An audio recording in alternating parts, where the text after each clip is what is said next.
الزمر نام، اس سورہ کا نام آیات نمبر 71 اور 73 وسیق الذین کفروا الی جہنم زمرا اور وسیق الذین اتقوا ربہم الی الجنۃ زمرا سے ماخوذ ہے۔ مطلب یہ ہے کہ وہ سورہ جس میں لفظ زمر آیا ہے۔ زمانہ نزول آیت نمبر 10 وَأَرْضُ اللَّهِ وَاسِعَةٌ سے اس امر کی طرف صاف اشارہ نکلتا ہے کہ یہ سورت ہجرت حبشہ سے پہلے نازل ہوئی تھی۔ بعض روایات میں یہ تصریح آئی ہے کہ اس آیت کا نزول حضرت جعفر بن ابی طالب اور ان کے ساتھیوں کے حق میں ہوا تھا جبکہ انہوں نے حبشہ کی طرف ہجرت کا عزم کیا۔ موضوع اور مضمون، یہ پوری سورت ایک بہترین اور انتہائی مؤثر خطبہ ہے جو ہجرت حبشہ سے کچھ پہلے مکہ معظمہ کی ظلم و تشدد سے بھری ہوئی اور عناد و مخالفت سے لبریز فضا میں دیا گیا تھا۔ یہ ایک واعظ ہے جس کے مخاطب زیادہ تر کفار قریش ہیں، اگرچہ کہیں کہیں اہل ایمان سے بھی خطاب کیا گیا ہے۔ اس میں دعوت محمدی علی صاحبہ الصلاۃ والسلام کا اصل مقصود بتایا گیا ہے، اور وہ یہ ہے کہ انسان خالص اللہ کی بندگی اختیار کرے اور کسی دوسرے کی طاعت و عبادت سے اپنی خدا پرستی کو آلودہ نہ کرے۔ اس اصل الاصول کو بار بار مختلف انداز سے پیش کرتے ہوئے نہایت زوردار طریقے پر توحید کی حقانیت اور اسے ماننے کے عمدہ نتائج اور شرک کی غلطی اور اس پر جمے رہنے کے برے نتائج کو واضح کیا گیا ہے، اور لوگوں کو دعوت دی گئی ہے کہ وہ اپنی غلط روش سے باز آ کر اپنے رب کی رحمت کی طرف پلٹ آئیں۔ اسی سلسلے میں اہل ایمان کو ہدایت فرمائی گئی ہے کہ اگر اللہ کی بندگی کے لیے ایک جگہ تنگ ہو گئی ہے تو اس کی زمین وسیع ہے، اپنا دین بچانے کے لیے کسی اور طرف نکل کھڑے ہو، اللہ تمہارے صبر کا اجر دے گا۔ دوسری طرف نبی صلی اللہ علیہ وسلم سے فرمایا گیا ہے کہ ان کفار کو اس طرف سے بالکل مایوس کر دو کہ ان کا ظلم و ستم کبھی تم کو اس راہ سے پھیر سکے گا، اور ان سے صاف صاف کہہ دو کہ تم میرا راستہ روکنے کے لیے جو کچھ بھی کرنا چاہتے ہو کر ڈالو، میں اپنا یہ کام جاری رکھوں گا۔ بسم اللہ الرحمن الرحیم،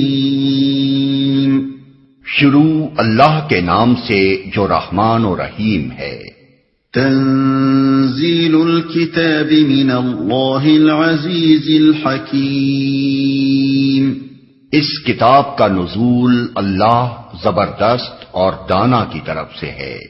یہ اس سورہ کی مختصر تمہید ہے جس میں بس یہ بتانے پر اکتفا کیا گیا ہے کہ یہ محمد صلی اللہ علیہ وسلم کا اپنا کلام نہیں ہے جیسا کہ منکرین کہتے ہیں، بلکہ یہ اللہ تعالیٰ کا کلام ہے جو اس نے خود نازل فرمایا ہے۔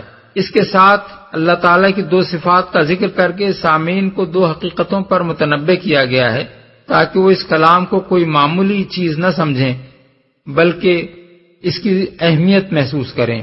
ایک یہ کہ جس خدا نے اسے نازل کیا ہے وہ عزیز ہے، یعنی ایسا زبردست ہے کہ اس کے ارادوں اور فیصلوں کو نافذ ہونے سے کوئی طاقت روک نہیں سکتی، اور کسی کی یہ مجال نہیں ہے کہ اس کے مقابلے میں ذرہ برابر بھی مزاحمت کر سکے۔ دوسرے یہ کہ وہ حکیم ہے، یعنی جو ہدایت وہ اس کتاب میں دے رہا ہے وہ سراسر دانائی پر مبنی ہے، اور صرف ایک جاہل و نادان آدمی ہی اس سے منہ موڑ سکتا ہے۔ اِنَّا أَنزَلْنَا إِلَيْكَ الْكِتَابَ بِالْحَقِّ فَاعْبُدِ اللَّهَ مُخْلِصًا لَهُ الدِّينَ، اے محمد، یہ کتاب ہم نے تمہاری طرف برحق نازل کی ہے، لہذا تم اللہ ہی کی بندگی کرو، دین کو اسی کے لیے خالص کرتے ہوئے۔ برحق نازل کی ہے یعنی اس میں جو کچھ ہے حق اور سچائی ہے، باطل کی کوئی آمیزش اس میں نہیں ہے، اسی کے لیے خالص کرتے ہوئے۔ یہ ایک نہایت اہم آیت ہے جس میں دعوت اسلام کے اصل مقصود کو بیان کیا گیا ہے، اس لیے اس پر سے سرسری طور پر نہ گزر جانا چاہیے بلکہ اس کے مفہوم و مدعا کو اچھی طرح سمجھنے کی کوشش کرنی چاہیے۔ اس کے بنیادی نکات دو ہیں جنہیں سمجھے بغیر آیت کا مطلب نہیں سمجھا جا سکتا۔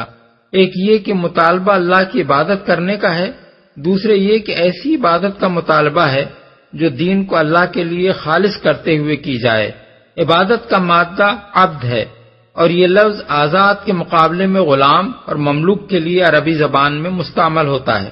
اسی معنی کے لحاظ سے عبادت میں دو مفہوم پیدا ہوئے ہیں، ایک پوجا اور پرستش، جیسا کہ عربی زبان کی مشہور مستند لغت لسان العرب میں ہے، عبد اللہ تعلہ اللہ والتعبد التنسک، دوسرے عاجزانہ اطاعت اور برضا و رغبت فرما برداری، جیسا کہ لسان العرب میں ہے العبادت الطاعہ، ومعنى العبادت فی اللغت الطاعہ مع الخضوع، وکل من دان لملک فہو عابد له وقومهما لنا عابدون، والعابد الخاضع لربه المستسلم المنقاد لأمره، عبد الطاغوت اطاعه یعنی الشیطان فیما سول له واغواه، ایاک نعبد اے نطیع الطاعہ التی یخضع معها اعبدوا ربکم اطیعوا ربکم۔ پس لغت کی ان مستند تشریحات کے مطابق مطالبہ صرف اللہ تعالیٰ کی پوجا اور پرستش ہی کا نہیں ہے، بلکہ اس کے احکام کی بے چون و چرا اطاعت اور اس کے قانون شرعی کی برضا و رغبت پیروی اور اس کے امر و نہی کی دل و جان سے فرما برداری کا بھی ہے۔ دین کا لفظ عربی زبان میں متعدد مفہومات کا حامل ہے۔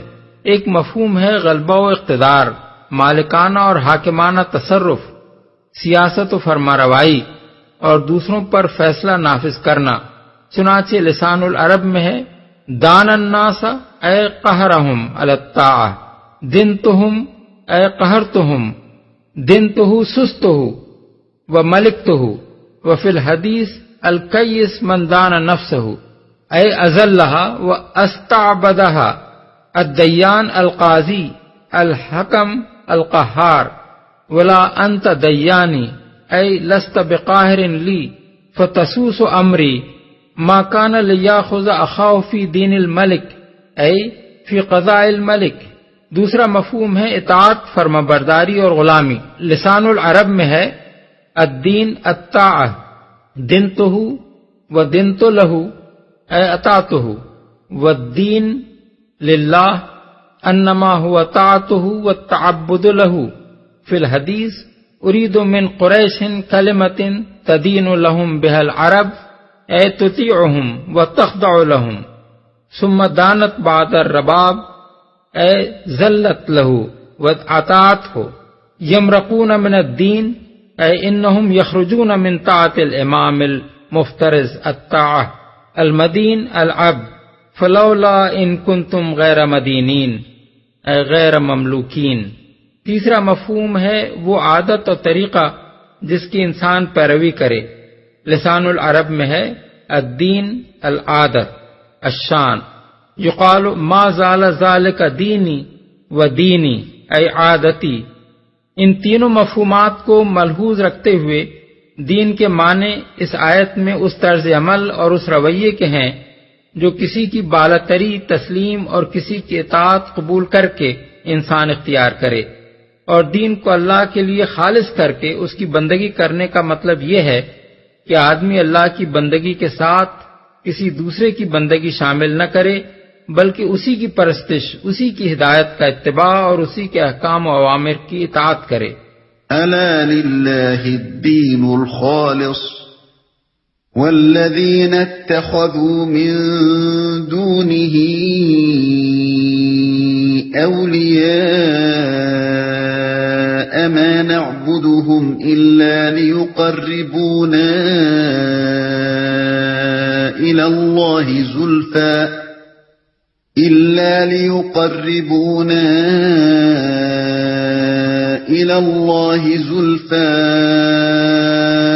ان الله يحكم بينهم فيما هم فيه يختلفون ان الله لا يهدي من هو كاذب كفار۔ خبردار، دین خالص اللہ کا حق ہے، رہے وہ لوگ جنہوں نے اس کے سوا دوسرے سرپرست بنا رکھے ہیں اور اپنے اس فعل کی توجیہ یہ کرتے ہیں کہ ہم تو ان کی عبادت صرف اس لیے کرتے ہیں کہ وہ اللہ تک ہماری رسائی کرا دیں، اللہ یقیناً ان کے درمیان ان تمام باتوں کا فیصلہ کر دے گا جن میں وہ اختلاف کر رہے ہیں۔ اللہ کسی ایسے شخص کو ہدایت نہیں دیتا جو جھوٹا اور منکر حق ہو۔ دین خالص اللہ کا حق ہے۔ یہ ایک امر واقعہ اور ایک حقیقت ہے جسے اوپر کے مطالبے کے لیے دلیل کے طور پر پیش کیا گیا ہے۔ مطلب یہ ہے کہ اللہ کے لیے دین کو خالص کر کے اس کی بندگی تم کو کرنی چاہیے، کیونکہ خالص اور بے آمیز اطاعت و بندگی اللہ کا حق ہے۔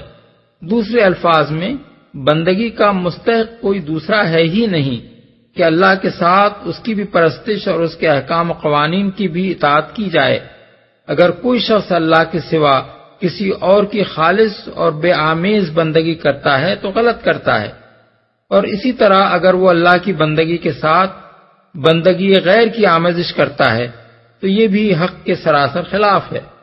اس آیت کی بہترین تشریح وہ حدیث ہے جو ابن مردویہ نے یزید الرقاشی سے نقل کی ہے۔ وہ کہتے ہیں کہ ایک شخص نے رسول اللہ صلی اللہ علیہ وسلم سے پوچھا، ہم اپنا مال دیتے ہیں اس لیے کہ ہمارا نام بلند ہو، کیا اس پر ہمیں کوئی اجر ملے گا؟ حضور نے فرمایا نہیں۔ اس نے پوچھا، اگر اللہ کے اجر اور دنیا کی ناموری دونوں کی نیت ہو؟ آپ نے فرمایا، ان اللہ تعالی لا یقبل الا من اخلص لہ، اللہ تعالیٰ کوئی عمل بھی قبول نہیں کرتا جب تک وہ خالص اسی کے لیے نہ ہو۔ اس کے بعد حضور نے یہی آیت تلاوت فرمائی، اللہ تک ہماری رسائی کرا دیں۔ کفار مکہ کہتے تھے اور بالعموم دنیا بھر کے مشرکین یہی کہتے ہیں کہ ہم دوسری ہستیوں کی عبادت ان کو خالق سمجھتے ہوئے نہیں کرتے، خالق تو ہم اللہ ہی کو مانتے ہیں اور اصل معبود اسی کو سمجھتے ہیں، لیکن اس کی بارگاہ بہت اونچی ہے جس تک ہماری رسائی بھلا کہاں ہو سکتی ہے، اس لیے ہم ان بزرگ ہستیوں کو ذریعہ بناتے ہیں تاکہ یہ ہماری دعائیں اور التجائیں اللہ تک پہنچا دیں۔ اختلاف کر رہے ہیں۔ یہ بات اچھی طرح سمجھ لینی چاہیے کہ اتفاق و اتحاد صرف توحید ہی میں ممکن ہے، شرک میں کوئی اتفاق نہیں ہو سکتا۔ دنیا کے مشرکین کبھی اس پر متفق نہیں ہوئے ہیں کہ اللہ کے ہاں رسائی کا ذریعہ آخر کون سی ہستیاں ہیں۔ کسی کے نزدیک کچھ دیوتا اور دیویاں اس کا ذریعہ ہیں، اور ان کے درمیان بھی سب دیوتاؤں اور دیویوں پر اتفاق نہیں ہے۔ کسی کے نزدیک چاند، سورج، مریخ، مشتری اس کا ذریعہ ہیں، اور وہ بھی آپس میں اس پر متفق نہیں ہیں کہ ان میں سے کس کا کیا مرتبہ ہے اور کون اللہ تک پہنچنے کا ذریعہ ہے۔ کسی کے نزدیک وفات یافتہ بزرگ ہستیاں اس کا ذریعہ ہیں، اور ان کے درمیان بھی بے شمار اختلافات ہیں۔ کوئی کسی بزرگ کو مان رہا ہے اور کوئی کسی اور کو۔ اس کی وجہ یہ ہے کہ ان مختلف ہستیوں کے بارے میں یہ گمان نہ تو کسی علم پر مبنی ہے اور نہ اللہ تعالیٰ کی طرف سے کبھی کوئی ایسی فہرست آئی ہے کہ فلاں فلاں اشخاص ہمارے مقرب خاص ہیں، لہذا ہم تک رسائی حاصل کرنے کے لیے تم ان کو ذریعہ بناؤ۔ یہ تو ایک ایسا عقیدہ ہے جو محض وہم اور اندھی عقیدت اور اسلاف کی بے سوچے سمجھے تقلید سے لوگوں میں پھیل گیا ہے، اس لیے لامحالہ اس میں اختلاف تو ہونا ہی ہے۔ جھوٹا اور منکر حق ہو۔ یہاں اللہ تعالیٰ نے ان لوگوں کے لیے دو الفاظ استعمال فرمائے ہیں، ایک کاذب، دوسرے کفار۔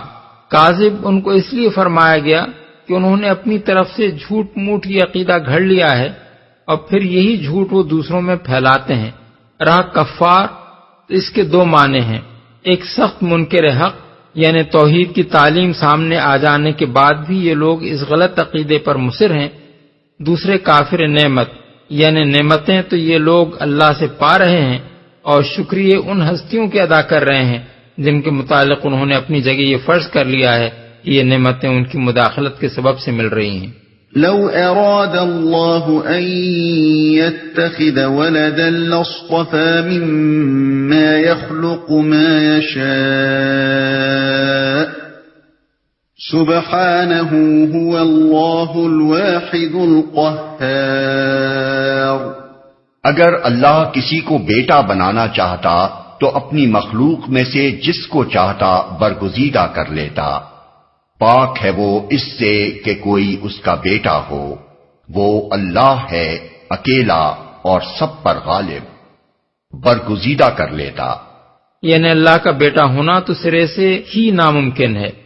ممکن اگر کوئی چیز ہے تو وہ صرف یہ ہے کہ کسی کو اللہ برگزیدہ کر لے، اور برگزیدہ بھی جس کو وہ کرے گا لامحالہ وہ مخلوق ہی میں سے کوئی ہوگا، کیونکہ اللہ کے سوا دنیا میں جو کچھ بھی ہے وہ مخلوق ہے۔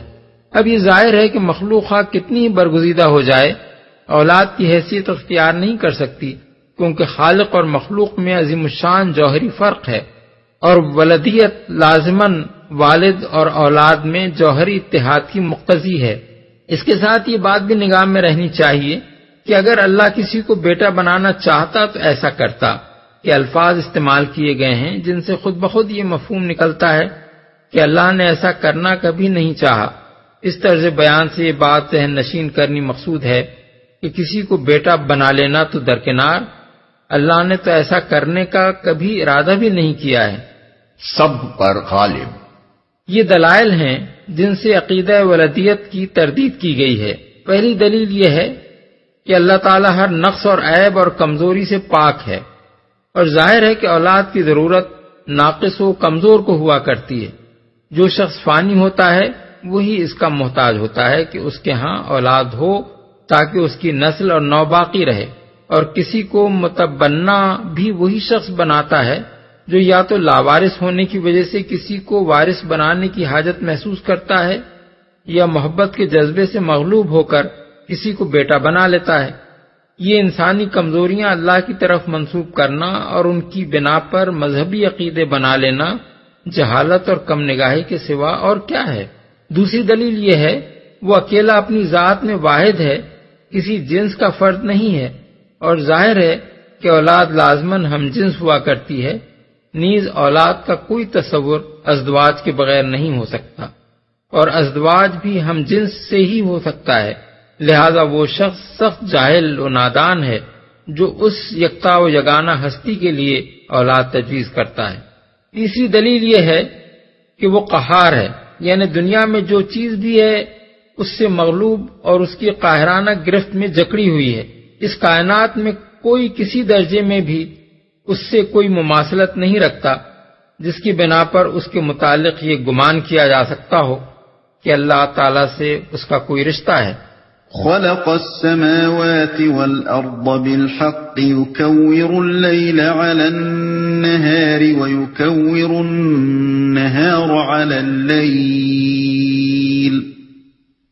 ويكور النهار على الليل وسخر الشمس والقمر كل يجري لأجل مسمى ألا هو العزيز الغفار۔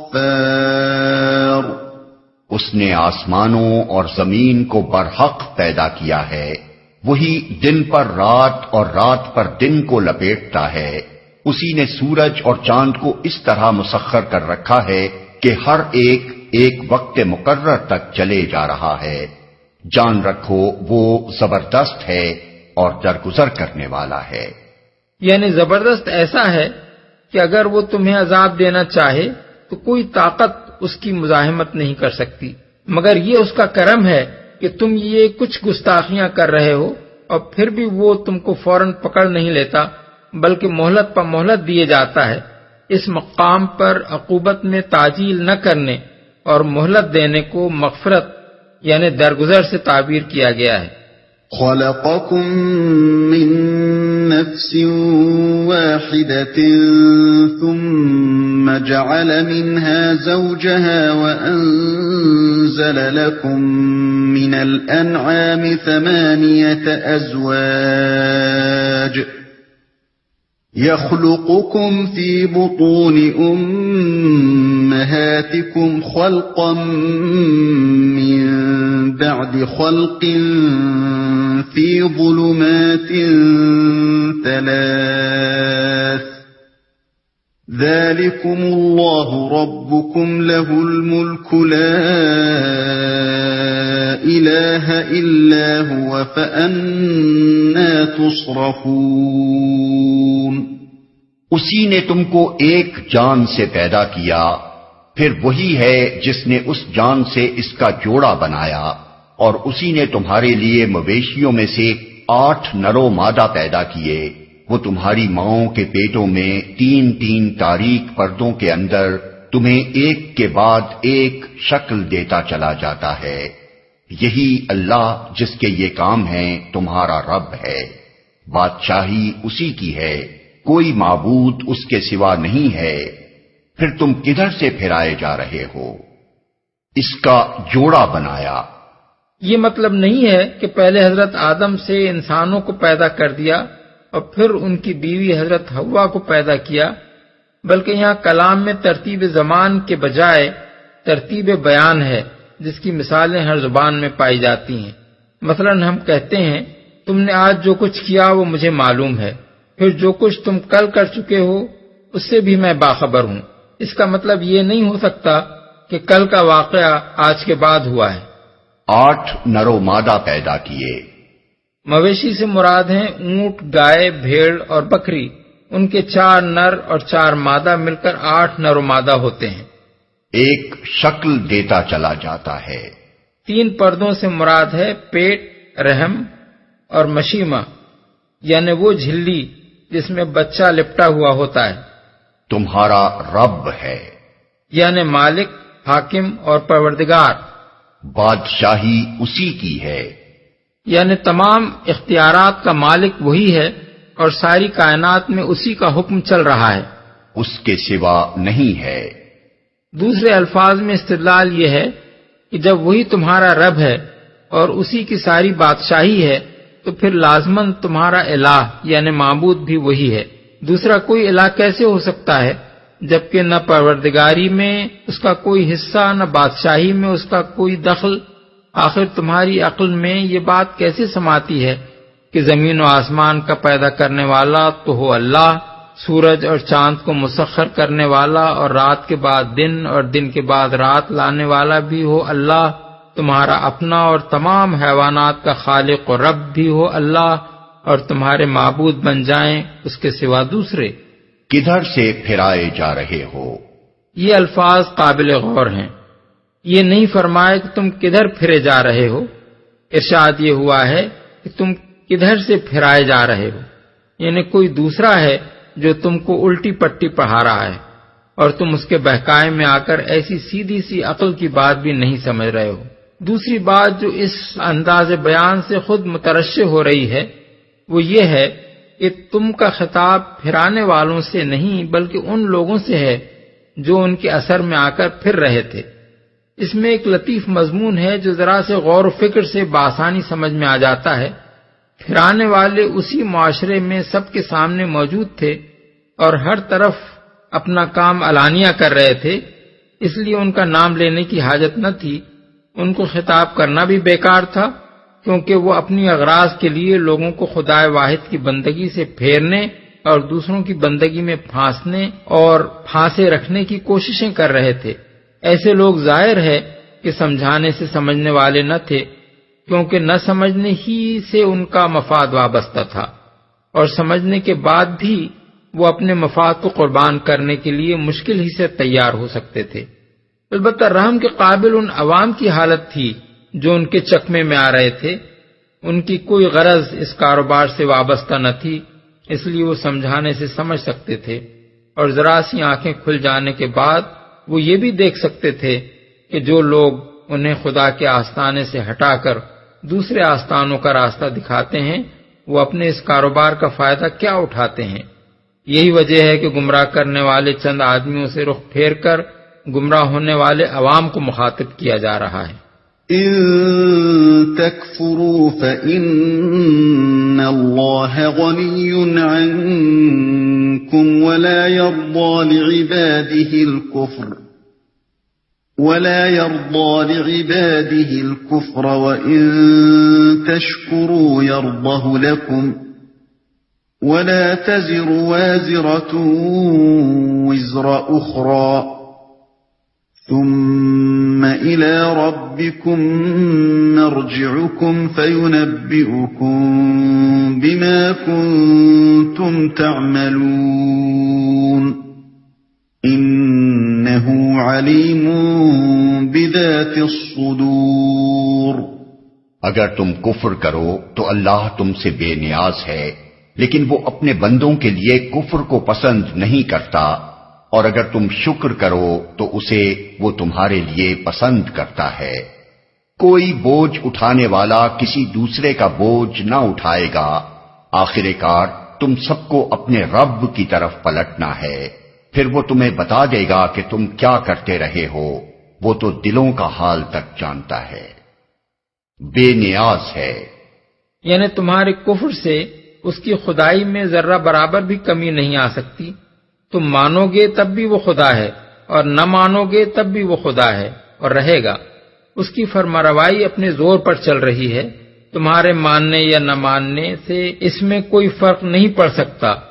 حدیث میں نبی صلی اللہ علیہ وسلم کا ارشاد ہے کہ اللہ تعالیٰ فرماتا ہے، یا عبادی لو ان اولکم و آخرکم و انسکم و جنکم کانوا علی افجر قلب رجل منکم ما نقص من ملکی شیئا۔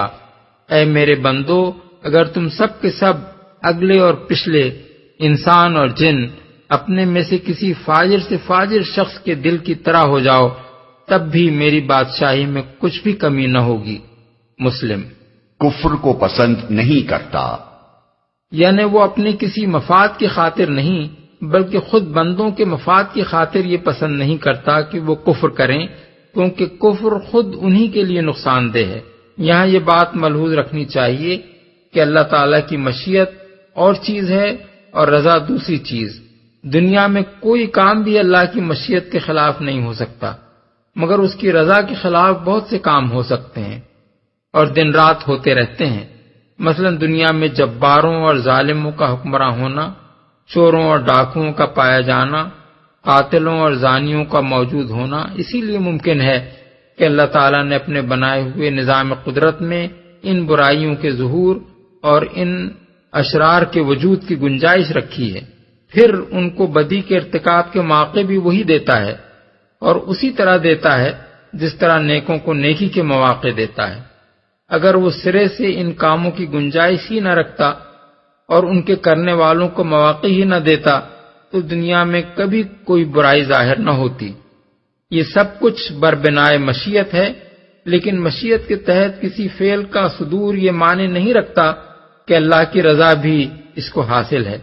مثال کے طور پر اس بات کو یوں سمجھیے کہ ایک شخص اگر حرام خوری ہی کے ذریعے سے اپنا رزق حاصل کرنے کی کوشش کرتا ہے تو اللہ اسی ذریعے سے اس کو رزق دے دیتا ہے، یہ ہے اس کی مشیت۔ مگر مشیت کے تحت چور یا ڈاکو یا رشوت خوار کو رزق دینے کا یہ مطلب نہیں ہے کہ چوری، ڈاکے اور رشوت کو اللہ پسند بھی کرتا ہے۔ یہی بات اللہ تعالیٰ یہاں فرما رہا ہے کہ تم کفر کرنا چاہو تو کرو، ہم تمہیں زبردستی اس سے روک کر مومن نہیں بنائیں گے، مگر ہمیں یہ پسند نہیں ہے کہ تم بندے ہو کر اپنے خالق و پروردگار سے کفر کرو، کیونکہ یہ تمہارے ہی لیے نقصان دہ ہے، ہماری خدائی کا اس سے کچھ بھی نہیں بگڑتا۔ پسند کرتا ہے۔ کفر کے مقابلے میں یہاں ایمان کے بجائے شکر کا لفظ استعمال کیا گیا ہے۔ اس سے خود بخود یہ بات مترشح ہوتی ہے کہ کفر در حقیقت احسان فراموشی و نمک حرامی ہے، اور ایمان فی الحقیقت شکر گزاری کا لازمی تقاضا ہے۔ جس شخص میں اللہ جل شانہ کے احسانات کا کچھ بھی احساس ہو، وہ ایمان کے سوا کوئی دوسری راہ اختیار نہیں کر سکتا۔ اس لیے شکر اور ایمان ایسے لازم و ملزوم ہیں کہ جہاں شکر ہوگا وہاں ایمان ضرور ہوگا، اور اس کے برعکس جہاں کفر ہوگا وہاں شکر کا سرے سے کوئی سوال ہی پیدا نہیں ہوتا، کیونکہ کفر کے ساتھ شکر کے کوئی معنی نہیں ہے۔ بوجھ نہ اٹھائے گا، مطلب یہ ہے کہ تم میں سے ہر شخص اپنے اعمال کا خود ذمہ دار ہے۔ کوئی شخص اگر دوسروں کو راضی رکھنے کے لیے یا ان کی ناراضی سے بچنے کی خاطر کفر اختیار کرے گا تو وہ دوسرے لوگ اس کے کفر کا وبال اپنے اوپر نہیں اٹھا لیں گے، بلکہ اسے آپ ہی اپنا وبال بھگتنے کے لیے چھوڑ دیں گے۔ لہذا جس پر بھی کفر کا غلط اور ایمان کا صحیح ہونا واضح ہو جائے، اس کو چاہیے کہ غلط رویہ چھوڑ کر صحیح رویہ اختیار کرے اور اپنے خاندان یا برادری یا قوم کے ساتھ لگ کر اپنے آپ کو خدا کے عذاب کا مستحق نہ بنائے۔ وَإِذَا مَسَّ الْإِنسَانَ ضُرٌّ دَعَا رَبَّهُ مُنِيبًا إِلَيْهِ ثُمَّ إِذَا خَوَّلَهُ نِعْمَةً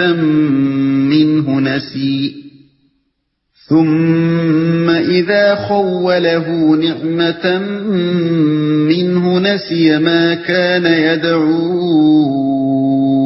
إِلَيْهِ مِن قَبْلُ وَجَعَلَ لِلَّهِ أَندَادًا لِّيُضِلَّ عَن سَبِيلِهِ قُلْ تَمَتَّعْ بِكُفْرِكَ قَلِيلًا إِنَّكَ مِنْ أَصْحَابِ النَّارِ۔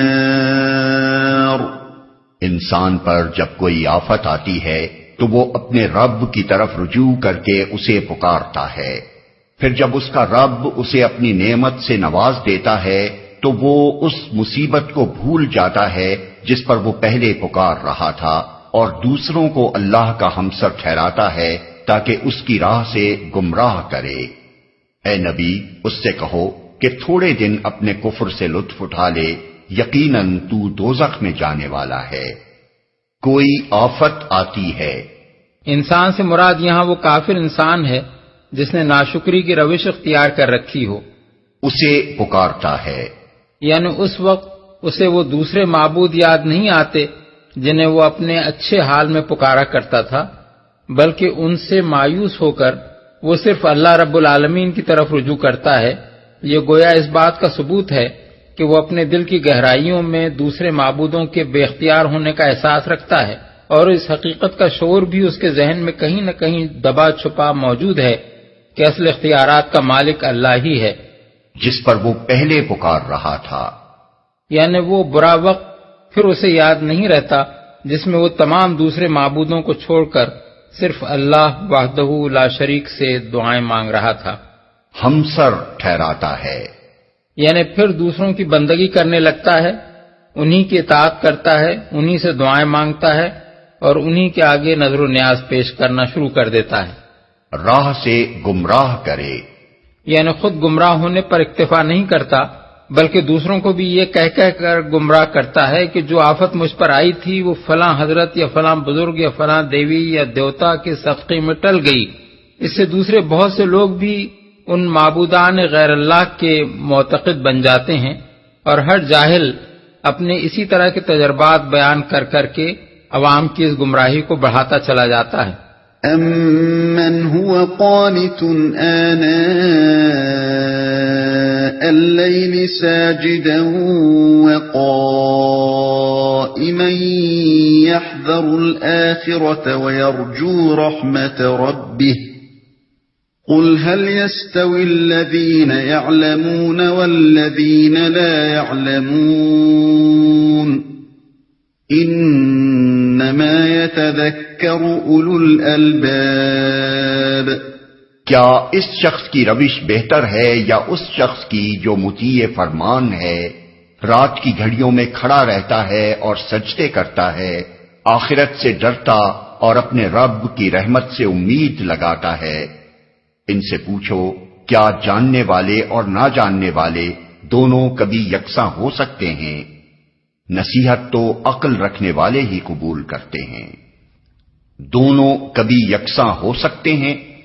واضح رہے کہ یہاں مقابلہ دو قسم کے انسانوں کے درمیان کیا جا رہا ہے، ایک وہ جو کوئی سخت وقت آ پڑنے پر تو اللہ کی طرف رجوع کرتے ہیں اور عام حالات میں غیر اللہ کی بندگی کرتے رہتے ہیں، دوسرے وہ جنہوں نے اللہ کی اطاعت اور اس کی بندگی و پرستش کو اپنا مستقل طریقہ بنا لیا ہے، اور راتوں کی تنہائی میں ان کا عبادت کرنا ان کے مخلص ہونے کی دلیل ہے۔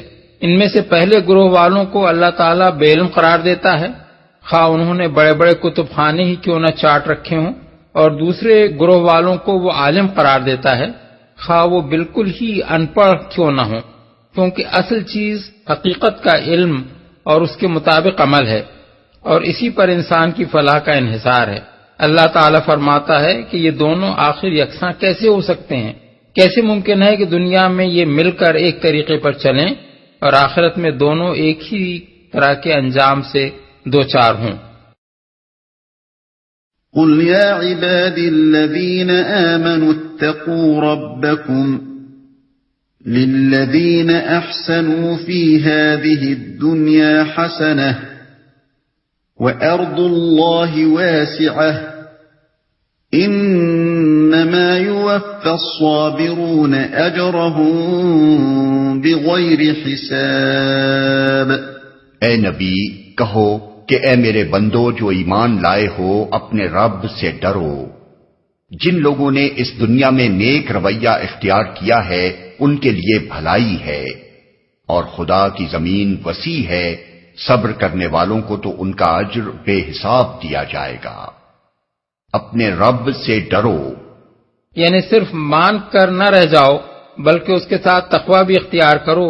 جن چیزوں کا اللہ نے حکم دیا ہے ان پر عمل کرو، اور جن سے روکا ہے ان سے بچو، اور دنیا میں اللہ کے مواخذے سے ڈرتے ہوئے کام کرو.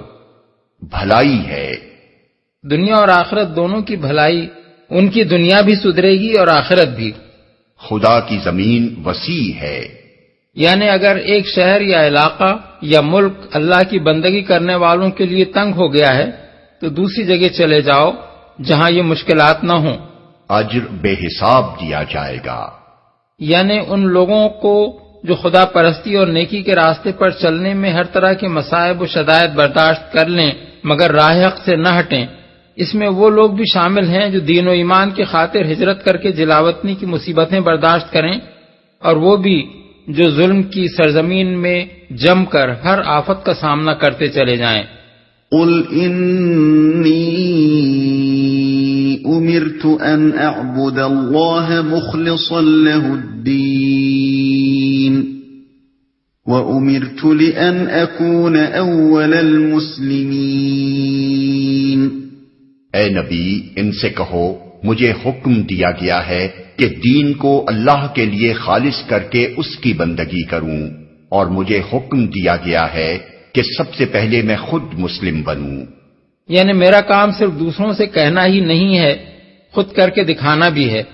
جس راہ پر لوگوں کو بلاتا ہوں اس پر سب سے پہلے میں خود چلتا ہوں. قل انی اخاف ان عصیت ربی عذاب یوم عظیم. کہو اگر میں اپنے رب کی نافرمانی کروں تو مجھے ایک بڑے دن کے عذاب کا خوف ہے. قل اللہ اعبد مخلصا له دینی فاعبدوا ما شئتم من دونه قل ان الخاسرین الذین خسروا انفسهم واہلیہم یوم القیامہ الا ذلك هو الخسران المبین. کہہ دو کہ میں تو اپنے دین کو اللہ کے لیے خالص کر کے اسی کی بندگی کروں گا، تم اس کے سوا جس جس کی بندگی کرنا چاہو کرتے رہو. کہو اصل دیوالیے تو وہی ہیں جنہوں نے قیامت کے روز اپنے آپ کو اور اپنے اہل و عیال کو گھاٹے میں ڈال دیا. خوب سن رکھو یہی کھلا دیوالا ہے. دیوالا عرف عام میں اس چیز کو کہتے ہیں کہ کاروبار میں آدمی کا لگایا ہوا سارا سرمایہ ڈوب جائے اور بازار میں اس پر دوسروں کے مطالبے اتنے چڑھ جائیں کہ اپنا سب کچھ دے کر بھی وہ ان سے عہدہ برا نہ ہو سکے. یہی استعارہ کفار و مشرکین کے لیے اللہ تعالیٰ نے یہاں استعمال کیا ہے.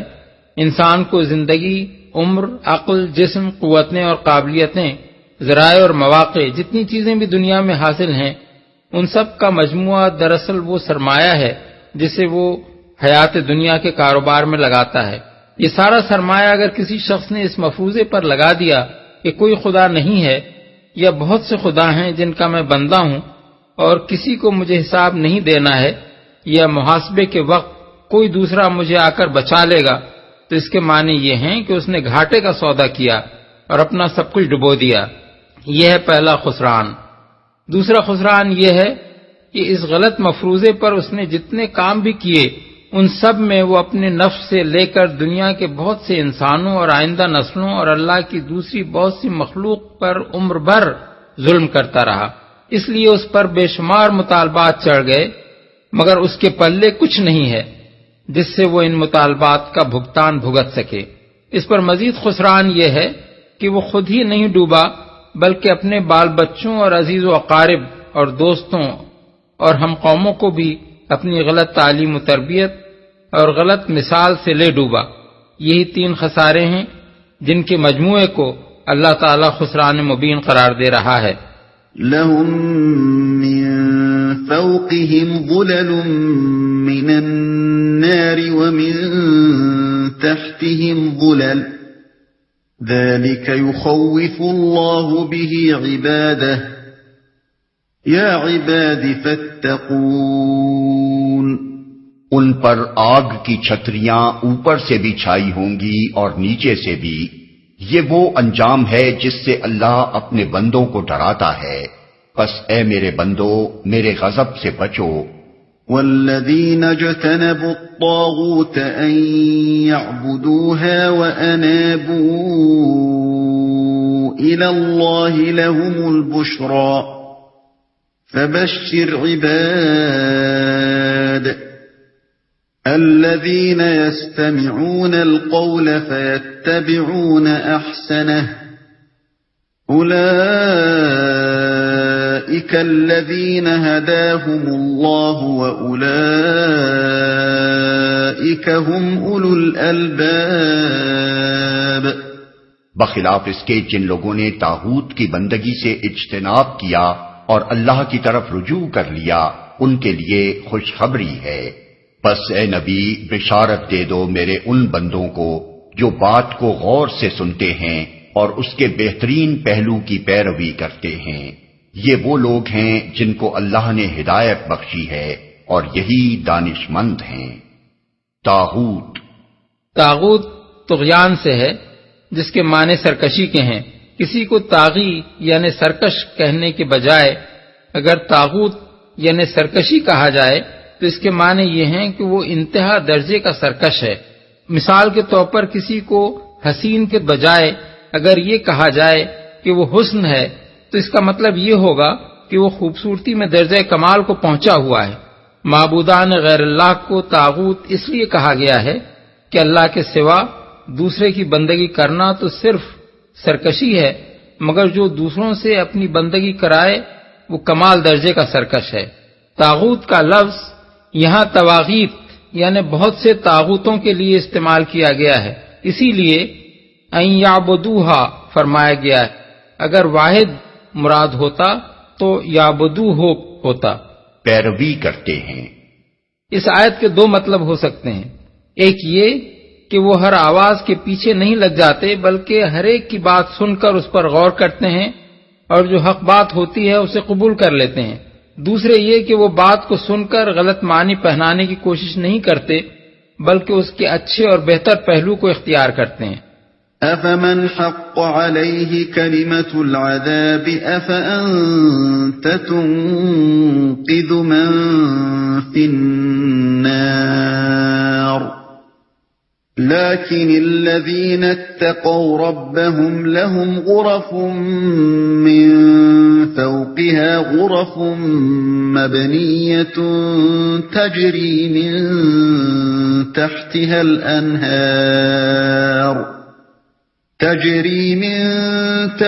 الأنهار وعد الله لا يخلف الله الميعاد۔ اے نبی اس شخص کو کون بچا سکتا ہے جس پر عذاب کا فیصلہ چسپاں ہو چکا ہو؟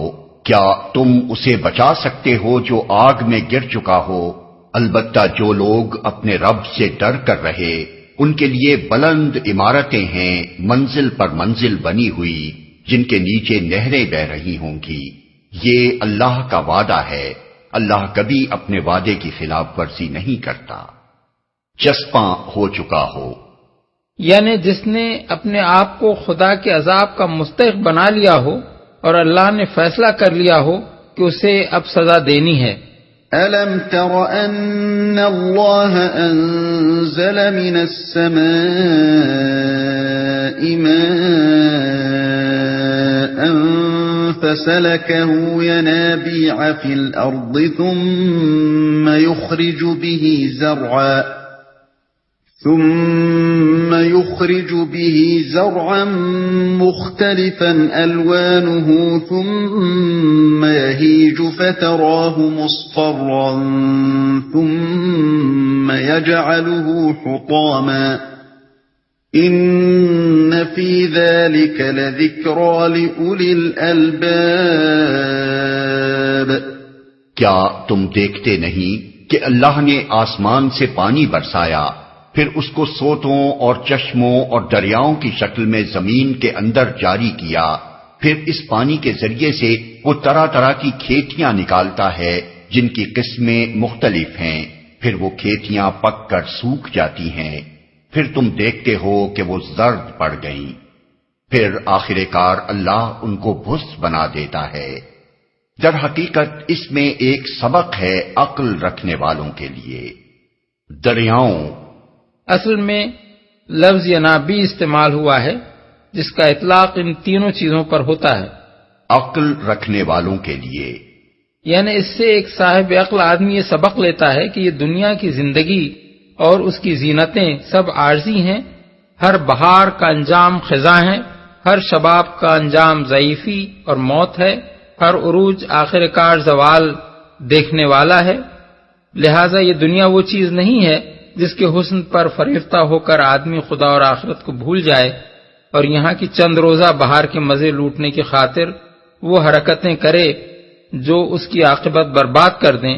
پھر ایک صاحب عقل آدمی ان مناظر سے یہ سبق بھی لیتا ہے کہ اس دنیا کی بہار اور خزاں اللہ ہی کے اختیار میں ہے، اللہ جس کو چاہتا ہے پروان چڑھاتا ہے اور جسے چاہتا ہے خستہ و خراب کر دیتا ہے، نہ کسی کے بس میں یہ ہے کہ اللہ جسے پروان چڑھا رہا ہو اس کو وہ پھلنے پھولنے سے روک دے، اور نہ کوئی یہ طاقت رکھتا ہے کہ جسے اللہ غارت کرنا چاہے اسے وہ خاک میں ملنے سے بچا لے۔ أَفَمَن شَرَحَ اللَّهُ صَدْرَهُ لِلْإِسْلَامِ فَهُوَ عَلَى نُورٍ مِّن رَّبِّهِ فَوَيْلٌ لِّلْقَاسِيَةِ قُلُوبُهُم مِّن ذِكْرِ اللَّهِ أُولَٰئِكَ فِي ضَلَالٍ مُّبِينٍ۔ اب کیا وہ شخص جس کا سینہ اللہ نے اسلام کے لیے کھول دیا اور وہ اپنے رب کی طرف سے ایک روشنی پر چل رہا ہے، اس شخص کی طرح ہو سکتا ہے جس نے ان باتوں سے کوئی سبق نہ لیا؟ تباہی ہے ان لوگوں کے لیے جن کے دل اللہ کی نصیحت سے اور زیادہ سخت ہو گئے، وہ کھلی گمراہی میں پڑے ہوئے ہیں۔ اسلام کے لیے کھول دیا یعنی جسے اللہ نے یہ توفیق بخشی کہ ان حقائق سے سبق لے اور اسلام کے حق ہونے پر مطمئن ہو جائے، کسی بات پر آدمی کا شرح صدر ہو جانا یا سینے کا کھل جانا دراصل اس کیفیت کا نام ہے کہ آدمی کے دل میں اس بات کے متعلق کوئی خلجان یا تذبذب یا شک و شبہ باقی نہ رہے، اور اسے کسی خطرے کا احساس اور کسی نقصان کا اندیشہ بھی اس بات کو قبول اور اختیار کرنے میں مانع نہ ہو، بلکہ پورے اطمینان کے ساتھ وہ یہ فیصلہ کر لے یہ چیز حق ہے، لہذا خواہ کچھ ہو جائے مجھے اسی پر چلنا ہے۔ اس طرح کا فیصلہ کر کے جب آدمی اسلام کی راہ کو اختیار کر لیتا ہے تو خدا اور رسول کی طرف سے جو حکم بھی اسے ملتا ہے وہ اسے بکراہت نہیں بلکہ برضا و رغبت مانتا ہے۔ کتاب و سنت میں جو عقائد و افکار اور جو اصول و قواعد بھی اس کے سامنے آتے ہیں وہ انہیں اس طرح قبول کرتا ہے کہ گویا یہی اس کے دل کی آواز ہے۔ کسی ناجائز فائدے کو چھوڑنے پر اسے کوئی پچھتاوا لاحق نہیں ہوتا، بلکہ وہ سمجھتا ہے کہ میرے لیے وہ سرے سے کوئی فائدہ تھا ہی نہیں، الٹا ایک نقصان تھا جس سے بفضل خدا میں بچ گیا۔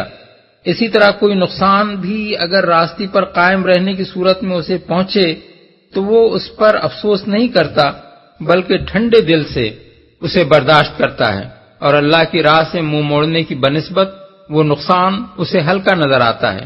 یہی حال اس کا خطرات پیش آنے پر بھی ہوتا ہے، وہ سمجھتا ہے کہ میرے لیے کوئی دوسرا راستہ سرے سے ہے ہی نہیں کہ اس خطرے سے بچنے کے لیے ادھر نکل جاؤں، اللہ کا سیدھا راستہ ایک ہی ہے جس پر مجھے بہرحال چلنا ہے، خطرہ آتا ہے تو آتا رہے۔ ایک روشنی پر چل رہا ہے، یعنی کتاب اللہ اور سنت رسول اللہ کی صورت میں ایک نور علم اسے مل گیا ہے، جس کے اجالے میں وہ ہر قدم پر صاف دیکھتا جاتا ہے کہ زندگی کی بے شمار پگڈنڈیوں کے درمیان حق کا سیدھا راستہ کون سا ہے، اور زیادہ سخت ہو گئے۔ شرح صدر کے مقابلے میں انسانی قلب کی دو ہی کیفیتیں ہو سکتی ہیں، ایک ضیق صدر یعنی سینہ تنگ ہو جانے اور دل بھج جانے کی کیفیت، جس میں کچھ نہ کچھ گنجائش اس بات کی رہ جاتی ہے کہ حق اس میں نفوذ کر جائے، اور دوسری قساوت قلب یعنی دل کے پتھر ہو جانے کی کیفیت، جس میں حق کے لیے نفوذ یا سرایت کرنے کی کوئی گنجائش نہیں ہوتی۔ اللہ تعالیٰ اس دوسری کیفیت کے متعلق فرماتا ہے کہ جو شخص اس حد تک پہنچ جائے اس کے لیے پھر کامل تباہی ہے۔ اس کے معنی یہ ہیں کہ اگر کوئی شخص خواہ دل کی تنگی ہی کے ساتھ صحیح ایک مرتبہ قبول حق کے لیے کسی طرح تیار ہو جائے تو اس کے لیے بچ نکلنے کا کچھ نہ کچھ امکان ہوتا ہے۔ یہ دوسرا مضمون آیت کے فحوا سے خود بخود نکلتا ہے، مگر اللہ تعالیٰ نے اس کی صراحت نہیں فرمائی ہے، کیونکہ آیت کا اصل مقصود ان لوگوں کو متنبع کرنا تھا جو رسول اللہ صلی اللہ علیہ وسلم کی مخالفت میں ضد اور ہٹ دھرمی پر تلے ہوئے تھے اور فیصلہ کیے بیٹھے تھے کہ آپ کی کوئی بات مان کر نہیں دینی ہے۔ اس پر انہیں خبردار کیا گیا ہے کہ تم تو اپنی اس ہیکڑی کو بڑی قابل فخر چیز سمجھ رہے ہو، مگر فی الحقیقت ایک انسان کی اس سے بڑھ کر کوئی نالائقی اور بدنصیبی نہیں ہو سکتی کہ اللہ کا ذکر اور اس کی طرف سے آئی ہوئی نصیحت سن کر وہ نرم پڑنے کے بجائے اور زیادہ سخت ہو جائے۔ اللہ نزل احسن الحدیث کتابا متشابہا مثانیہ تقشعر منہ جلود الذین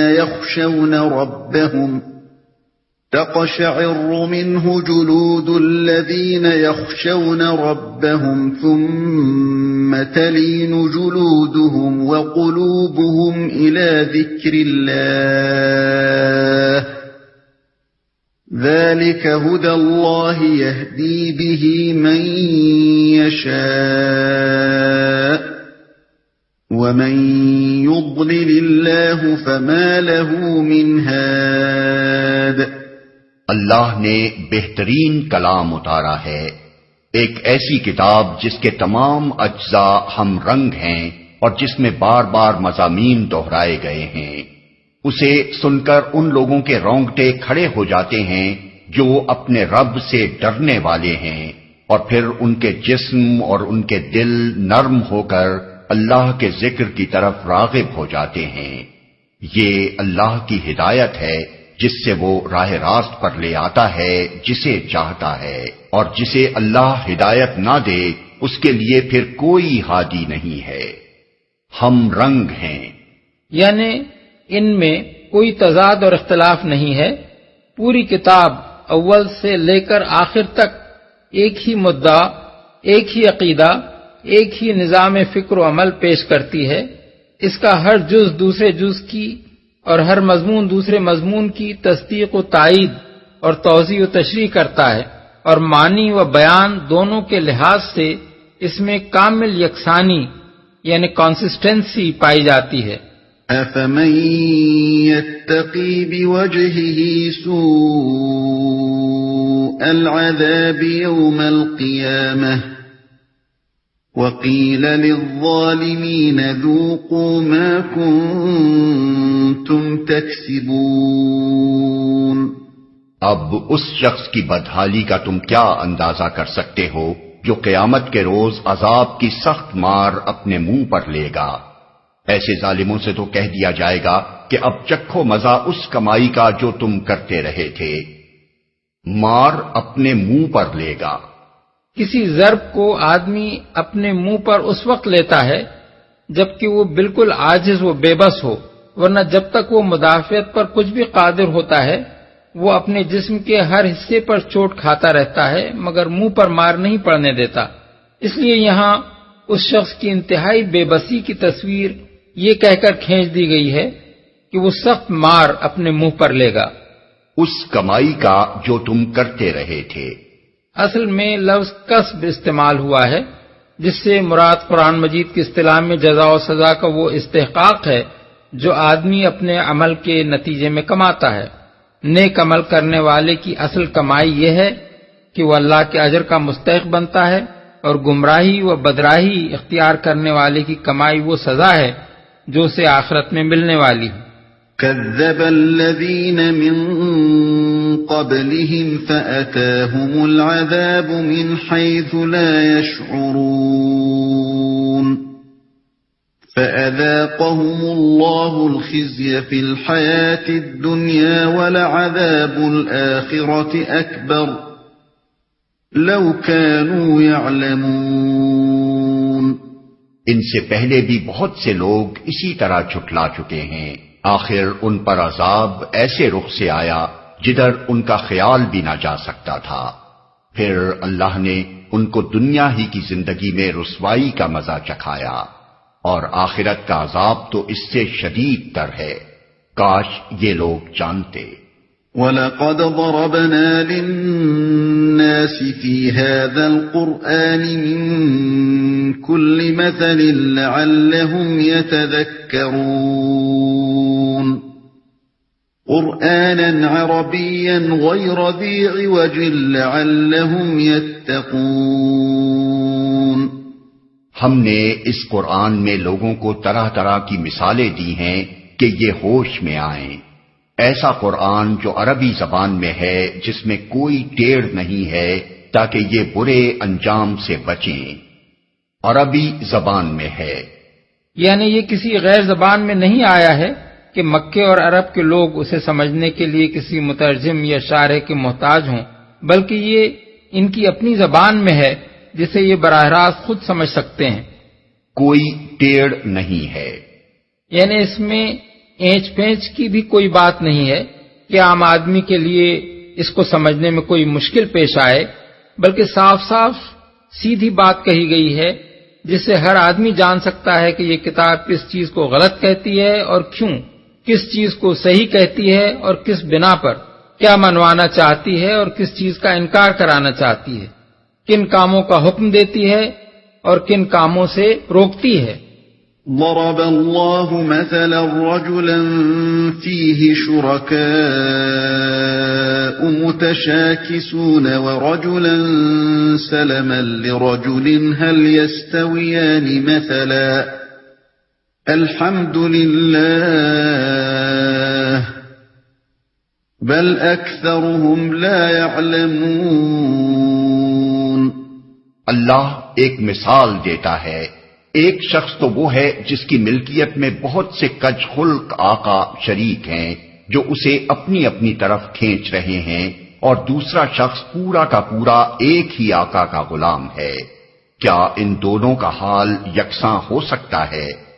الحمدللہ، مگر اکثر لوگ نادانی میں پڑے ہوئے ہیں۔ دونوں کا حال یکساں ہو سکتا ہے؟ اس مثال میں اللہ تعالیٰ نے شرک اور توحید کے فرق اور انسان کی زندگی پر دونوں کے اثرات کو اس طرح کھول کر بیان فرما دیا ہے کہ اس سے زیادہ مختصر الفاظ میں اتنا بڑا مضمون اتنے مؤثر طریقے سے سمجھا دینا ممکن نہیں ہے۔ یہ بات ہر آدمی تسلیم کرے گا کہ جس شخص کے بہت سے مالک یا آقا ہوں اور ہر ایک اس کو اپنی اپنی طرف کھینچ رہا ہو، اور وہ مالک بھی ایسے بدمزاج ہوں کہ ہر ایک اس سے خدمت لیتے ہوئے دوسرے مالک کے حکم پر دوڑنے کی اسے مہلت نہ دیتا ہو، اور ان کے متضاد احکام میں جس کے حکم کی بھی وہ تعمیل سے قاصر رہ جائے وہ اسے ڈانٹنے پھٹکارنے ہی پر اکتفا نہ کرتا ہو بلکہ سزا دینے پر تل جاتا ہو، اس کی زندگی لامحالہ سخت ضیق میں ہوگی۔ اور اس کے برعکس وہ شخص بڑے چین اور آرام سے رہے گا جو بس ایک ہی آقا کا نوکر یا غلام ہو اور کسی دوسرے کی خدمت و رضاجوئی اسے نہ کرنی پڑے۔ یہ ایسی سیدھی سی بات ہے جسے سمجھنے کے لیے کسی بڑے غور و تأمل کی حاجت نہیں ہے۔ اس کے بعد کسی شخص کے لیے سمجھنا بھی مشکل نہیں رہتا کہ انسان کے لیے جو امن و اطمینان ایک خدا کی بندگی میں ہے وہ بہت سے خداؤں کی بندگی میں اسے کبھی میسر نہیں آ سکتا۔ اس مقام پر یہ بات بھی اچھی طرح سمجھ لینی چاہیے کہ بہت سے کج خلق اور باہم متنازع آقاؤں کی تمثیل پتھر کے بتوں پر راست نہیں آتی، بلکہ ان جیتے جاگتے آقاؤں پر ہی راست آتی ہے جو عملاً انسان کو متضاد احکام دیتے ہیں، جو عملاً آدمی کو متضاد احکام دیتے ہیں اور فی الواقع اس کو اپنی اپنی طرف کھینچتے رہتے ہیں۔ پتھر کے بت کسے حکم دیا کرتے ہیں اور کب کسی کو کھینچ کر اپنی خدمت کے لیے بلاتے ہیں؟ یہ کام تو زندہ آقاؤں ہی کے کرنے کے ہیں۔ ایک آقا آدمی کے اپنے نفس میں بیٹھا ہوا ہے جو طرح طرح کی خواہشات اس کے سامنے پیش کرتا ہے اور اسے مجبور کرتا رہتا ہے کہ وہ انہیں پورا کرے۔ دوسرے بے شمار آقا گھر میں، خاندان میں، برادری میں، قوم اور ملک کے معاشرے میں، مذہبی پیشواؤں میں، حکمرانوں اور قانون سازوں میں، کاروبار اور معیشت کے دائروں میں اور دنیا کے تمدن پر غلبہ رکھنے والی طاقتوں میں ہر طرف موجود ہیں، جن کے متضاد تقاضے اور مختلف مطالبے ہر وقت آدمی کو اپنی اپنی طرف کھینچتے رہتے ہیں، اور ان میں سے جس کا تقاضا پورا کرنے میں بھی وہ کوتاہی کرتا ہے وہ اپنے دائرہ کار میں اس کو سزا دیے بغیر نہیں چھوڑتا۔ البتہ ہر ایک کی سزا کے ہتھیار الگ الگ ہیں۔ کوئی دل مسوستا ہے، کوئی روٹ جاتا ہے، کوئی نکو بناتا ہے، کوئی مقاطعہ کرتا ہے، کوئی دیوالہ نکالتا ہے، کوئی مذہب کا وار کرتا ہے اور کوئی قانون کی چوٹ لگاتا ہے۔ اس ضیق سے نکلنے کی کوئی صورت انسان کے لیے اس کے سوا نہیں ہے کہ وہ توحید کا مسلک اختیار کر کے صرف ایک خدا کا بندہ بن جائے اور ہر دوسرے کی بندگی کا قلادہ اپنی گردن سے اتار پھینکے۔ توحید کا مسلک اختیار کرنے کی بھی دو شکلیں ہیں جن کے نتائج الگ الگ ہیں۔ ایک شکل یہ ہے کہ ایک فرد اپنی انفرادی حیثیت میں خدا واحد کا بندہ بن کر رہنے کا فیصلہ کر لے اور گرد و پیش کا ماحول اس معاملے میں اس کا ساتھی نہ ہو۔ اس صورت میں یہ تو ہو سکتا ہے کہ خارجی کشمکش اور ضیق اس کے لیے پہلے سے بھی زیادہ بڑھ جائے، لیکن اگر اس نے سچے دل سے یہ مسلک اختیار کیا ہو تو اسے داخلی امن و اطمینان لازماً میسر آ جائے گا۔ وہ نفس کی ہر اس خواہش کو رد کر دے گا جو احکام الہی کے خلاف ہو یا جسے پورا کرنے کے ساتھ خدا پرستی کے تقاضے پورے نہ کیے جا سکتے ہوں۔ وہ خاندان، برادری، قوم، حکومت، مذہبی پیشوائی اور معاشی اقتدار کے بھی کسی ایسے مطالبے کو قبول نہ کرے گا جو خدا کے قانون سے ٹکراتا ہو۔ اس کے نتیجے میں اسے بے حد تکلیفیں پہنچ سکتی ہیں، بلکہ لازماً پہنچیں گی، لیکن اس کا دل پوری طرح مطمئن ہوگا جس خدا کا میں بندہ ہوں اس کی بندگی کا تقاضا پورا کر رہا ہوں، اور جن کا بندہ میں نہیں ہوں ان کا مجھ پر کوئی حق نہیں ہے جس کی بنا پر میں اپنے رب کے حکم کے خلاف ان کی بندگی بجا لاؤں۔ یہ دل کا اطمینان اور روح کا امن و سکون دنیا کی کوئی طاقت اس سے نہیں چھین سکتی، حتیٰ کہ اگر اسے پھانسی پر بھی چڑھنا پڑ جائے تو وہ ٹھنڈے دل سے چڑھ جائے گا اور اس کو ذرا پچھتاوا نہ ہوگا کہ میں نے کیوں نہ جھوٹے خداؤں کے آگے سر جھکا کر اپنی جان بچا لی۔ دوسری شکل یہ ہے کہ پورا معاشرہ اسی توحید کی بنیاد پر قائم ہو جائے اور اس میں اخلاق، تمدن، تہذیب، تعلیم، مذہب، قانون، رسم و رواج، سیاست، معیشت، غرض ہر شعبہ زندگی کے لیے وہ اصول اعتقاداً مان لیے جائیں اور عملاً رائج ہو جائیں جو خداوند عالم نے اپنی کتاب اور اپنے رسول کے ذریعے سے دیے ہیں۔ خدا کا دین جس کو گناہ کہتا ہے، قانون اسی کو جرم قرار دے، حکومت کی انتظامی مشین اسی کو مٹانے کی کوشش کرے، تعلیم و تربیت اسی سے بچنے کے لیے ذہن اور کردار تیار کرے، ممبر و محراب سے اسی کے خلاف آواز بلند ہو، معاشرہ اسی کو معیوب ٹھہرائے اور معیشت کے ہر کاروبار میں وہ ممنوع ہو جائے۔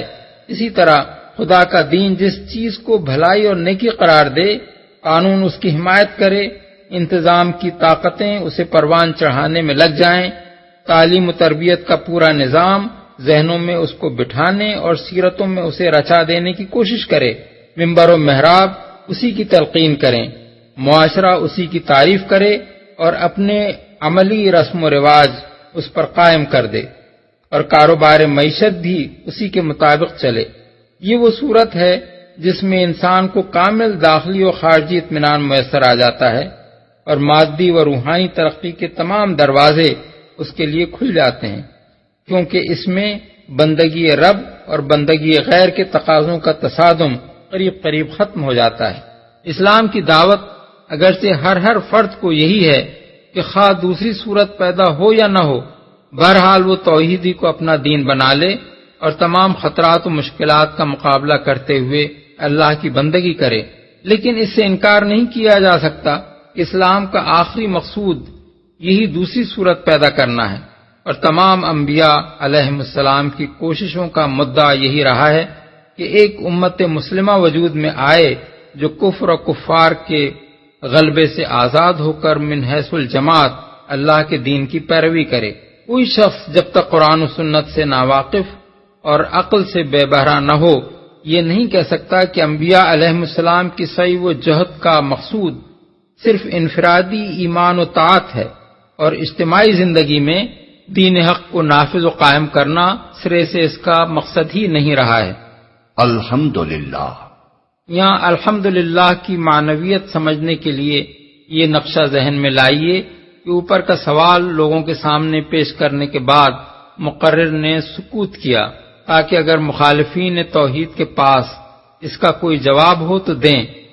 پھر جب ان سے کوئی جواب بن نہ پڑا اور کسی طرف سے یہ آواز نہ آئی کہ دونوں برابر ہیں، تو مقرر نے کہا الحمدللہ، یعنی خدا کا شکر ہے کہ تم خود بھی اپنے دلوں میں ان دونوں حالتوں کا فرق محسوس کرتے ہو، اور تم میں سے کوئی بھی یہ کہنے کی جرات نہیں رکھتا کہ ایک آقا کی بندگی سے بہت سے آقاؤں کی بندگی بہتر ہے یا دونوں یکساں ہیں۔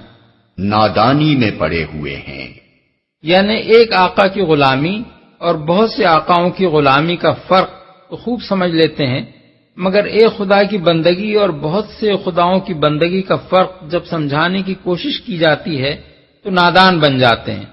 انک میت وانہم میتون ثم انکم یوم القیامت عند ربکم تختصمون۔ اے نبی، تمہیں بھی مرنا ہے اور ان لوگوں کو بھی مرنا ہے، آخر کار قیامت کے روز تم سب اپنے رب کے حضور اپنا اپنا مقدمہ پیش کرو گے، ان لوگوں کو بھی مرنا ہے۔ پچھلے فقرے اور اس فقرے کے درمیان ایک لطیف خلا ہے جسے موقع و محل اور سیاق و سباق پر غور کر کے ہر صاحب فہم آدمی خود بھر سکتا ہے۔ اس میں یہ مضمون پوشیدہ ہے کہ اس طرح تم ایک صاف سیدھی بات سیدھے طریقے سے ان لوگوں کو سمجھا رہے ہو، اور یہ لوگ نہ صرف یہ کہ ہٹ دھرمی سے تمہاری بات رد کر رہے ہیں بلکہ اس کھلی صداقت کو دبانے کے لیے تمہارے در پہ آزار ہیں۔ اچھا، ہمیشہ نہ تمہیں رہنا ہے نہ انہیں، دونوں کو ایک دن مرنا ہے، انجام سب کے سامنے آ جائے گا۔ فمن اظلم ممن كذب على الله وكذب بالصدق اذ جاءه أليس في جهنم مثوى للكافرين۔ پھر اس شخص سے بڑا ظالم اور کون ہوگا جس نے اللہ پر جھوٹ باندھا اور جب سچائی اس کے سامنے آئی تو اسے جھٹلا دیا۔ کیا ایسے کافروں کے لیے جہنم میں کوئی ٹھکانہ نہیں ہے؟ والذی جاء بالصدق وصدق به اولئک هم المتقون۔ اور جو شخص سچائی لے کر آیا اور جنہوں نے اس کو سچ مانا وہی عذاب سے بچنے والے ہیں۔ مطلب یہ ہے کہ قیامت کے روز اللہ تعالی کی عدالت میں جو مقدمہ ہونا ہے اس میں سزا پانے والے کون ہوں گے، یہ بات تم آج ہی سن لو۔ سزا لازماً انہی ظالموں کو ملنی ہے جنہوں نے یہ جھوٹے عقیدے گھڑے کہ اللہ کے ساتھ اس کی ذات، صفات، اختیارات اور حقوق میں کچھ دوسری ہستیاں بھی شریک ہیں۔ اور اس سے بھی زیادہ بڑھ کر ان کا ظلم یہ ہے کہ جب ان کے سامنے سچائی پیش کی گئی تو انہوں نے اسے مان کر نہ دیا بلکہ الٹا اسی کو جھوٹا قرار دیا جس نے سچائی پیش کی۔ رہا وہ شخص جو سچائی لایا اور وہ لوگ جنہوں نے اس کی تصدیق کی، تو ظاہر ہے کہ اللہ کی عدالت سے ان کے سزا پانے کا کوئی سوال ہی پیدا نہیں ہوتا۔ لهم ما يشاءون يستخفون عند ربهم ذلك جزاء المحسنين ليكفر الله عنهم أسوأ الذي عملوا ويجزيهم أجرهم بأحسن الذي كانوا يعملون. انہیں اپنے رب کے ہاں وہ سب کچھ ملے گا جس کی وہ خواہش کریں گے. یہ ہے نیکی کرنے والوں کی جزا، تاکہ جو بدترین اعمال انہوں نے کیے تھے انہیں اللہ ان کے حساب سے ساقط کر دے، اور جو بہترین اعمال وہ کرتے رہے ان کے لحاظ سے ان کو اجر عطا فرمائے جس کی وہ خواہش کریں گے. یہ بات ملحوظ رہے کہ یہاں فی الجنت یعنی جنت میں نہیں بلکہ عند ربہم یعنی ان کے رب کے ہاں کے الفاظ ارشاد ہوئے ہیں، اور ظاہر ہے کہ اپنے رب کے ہاں تو بندہ مرنے کے بعد ہی پہنچ جاتا ہے. اس لیے آیت کا منشا یہ معلوم ہوتا ہے کہ جنت میں پہنچ کر ہی نہیں بلکہ مرنے کے وقت سے دخول جنت تک کے زمانے میں بھی مومن صالح کے ساتھ اللہ تعالیٰ کا معاملہ یہی رہے گا. وہ عذاب برزخ سے، روز قیامت کی سختیوں سے، حساب کی سخت گیری سے، میدان حشر کی رسوائی سے، اپنی کوتاہیوں اور قصوروں پر مواخذے سے لازماً بچنا چاہے گا، اور اللہ جل شانہ اس کی یہ ساری خواہشات پوری فرمائے گا. ان کو اجر عطا فرمائے.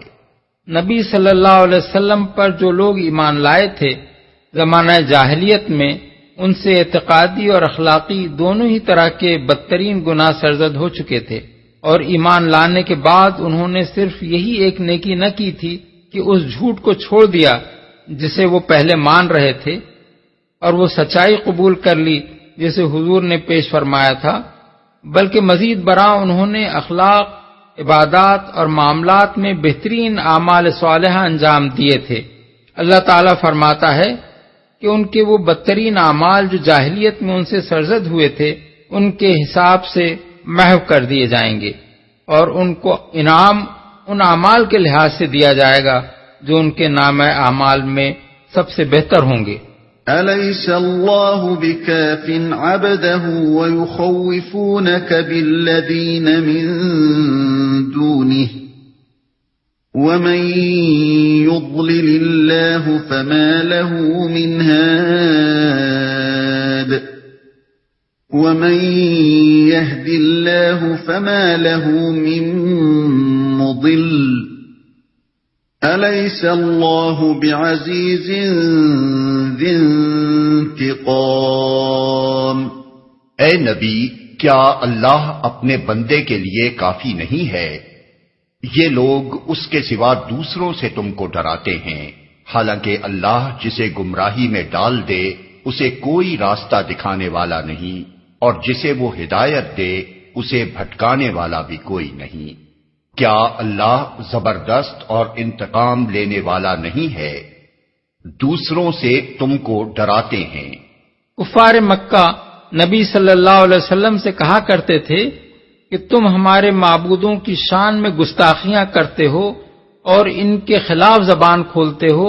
تمہیں معلوم نہیں ہے کہ یہ کیسی زبردست باکرامت ہستیاں ہیں، ان کی توہین تو جس نے بھی کی وہ برباد ہو گیا. تم بھی اگر اپنی باتوں سے باز نہ آئے تو یہ تمہارا تختہ الٹ دیں گے. انتقام لینے والا نہیں ہے. یعنی یہ بھی ہدایت سے ان کی محرومی ہی کا کرشمہ ہے کہ ان احمقوں کو اپنے ان معبودوں کی طاقت و عزت کا تو بڑا خیال ہے، مگر انہیں اس بات کا خیال کبھی نہیں آتا کہ اللہ بھی کوئی زبردست ہستی ہے، اور شرک کر کے اس کی جو توہین یہ کر رہے ہیں اس کی بھی کوئی سزا انہیں مل سکتی ہے. وَلَئِن سَأَلْتَهُم مَّنْ خَلَقَ السَّمَاوَاتِ وَالْأَرْضَ لَيَقُولُنَّ اللَّهُ قُلْ أَفَرَأَيْتُم مَّا تَدْعُونَ مِن دُونِ اللَّهِ إِنْ أَرَادَنِيَ اللَّهُ بِضُرٍّ هَلْ هُنَّ كَاشِفَاتُ ضُرِّهِ إِنْ أَرَادَنِيَ اللَّهُ بِضُرٍّ هَلْ هُنَّ كَاشِفَاتُ ضُرِّهِ أو أرادني برحمة هل هن ممسكات رحمته قل حسبي الله عليه يتوكل المتوكلون۔ ان لوگوں سے اگر تم پوچھو کہ زمین اور آسمانوں کو کس نے پیدا کیا ہے تو یہ خود کہیں گے کہ اللہ نے۔ ان سے کہو جب حقیقت یہ ہے تو تمہارا کیا خیال ہے کہ اگر اللہ مجھے کوئی نقصان پہنچانا چاہے تو کیا تمہاری یہ دیویاں جنہیں تم اللہ کو چھوڑ کر پکارتے ہو مجھے اس کے پہنچائے ہوئے نقصان سے بچا لیں گی؟ یا اللہ مجھ پر مہربانی کرنا چاہے تو کیا یہ اس کی رحمت کو روک سکیں گی؟ بس ان سے کہہ دو کہ میرے لیے اللہ ہی کافی ہے، بھروسہ کرنے والے اسی پر بھروسہ کرتے ہیں۔ ابن ابی حاتم نے ابن عباس سے روایت نقل کی ہے کہ نبی صلی اللہ علیہ وسلم نے فرمایا من احب ان یکون اقوى الناس فلیتوکل علی اللہ ومن احب ان یکون اغنى الناس فلیکن بما فی ید اللہ عز وجل اوثق منہ بما فی یدیہ ومن احب ان یکون اکرم الناس فلیتق اللہ عز وجل۔ جو شخص چاہتا ہو کہ سب انسانوں سے زیادہ طاقتور ہو جائے اسے چاہیے کہ اللہ پر توکل کرے، اور جو شخص چاہتا ہو کہ سب سے بڑھ کر غنی ہو جائے اسے چاہیے کہ جو کچھ اللہ کے پاس ہے اس پر زیادہ بھروسہ رکھے بنسبت اس چیز کے جو اس کے اپنے ہاتھ میں ہے، اور جو شخص چاہتا ہو کہ سب سے زیادہ عزت والا ہو جائے اسے چاہیے کہ اللہ عز و جل سے ڈرے۔ قل يا قوم اعملوا على مكانتكم إني عامل فسوف تعلمون من يأتيه عذاب يخزيه ويحل عليه عذاب مقيم۔ ان سے صاف کہو کہ اے میری قوم کے لوگو تم اپنی جگہ اپنا کام کیے جاؤ، میں اپنا کام کرتا رہوں گا۔ عنقریب تمہیں معلوم ہو جائے گا کہ کس پر رسوا کن عذاب آتا ہے اور کسے وہ سزا ملتی ہے جو کبھی ٹلنے والی نہیں۔ اپنی جگہ اپنا کام کیے جاؤ، یعنی مجھے زگ دینے کے لیے جو کچھ تم کر رہے ہو اور کر سکتے ہو وہ کیے جاؤ، اپنی کرنی میں کوئی کسر نہ اٹھا رکھو۔ أنزلنا عليك الكتاب للناس بالحق فمن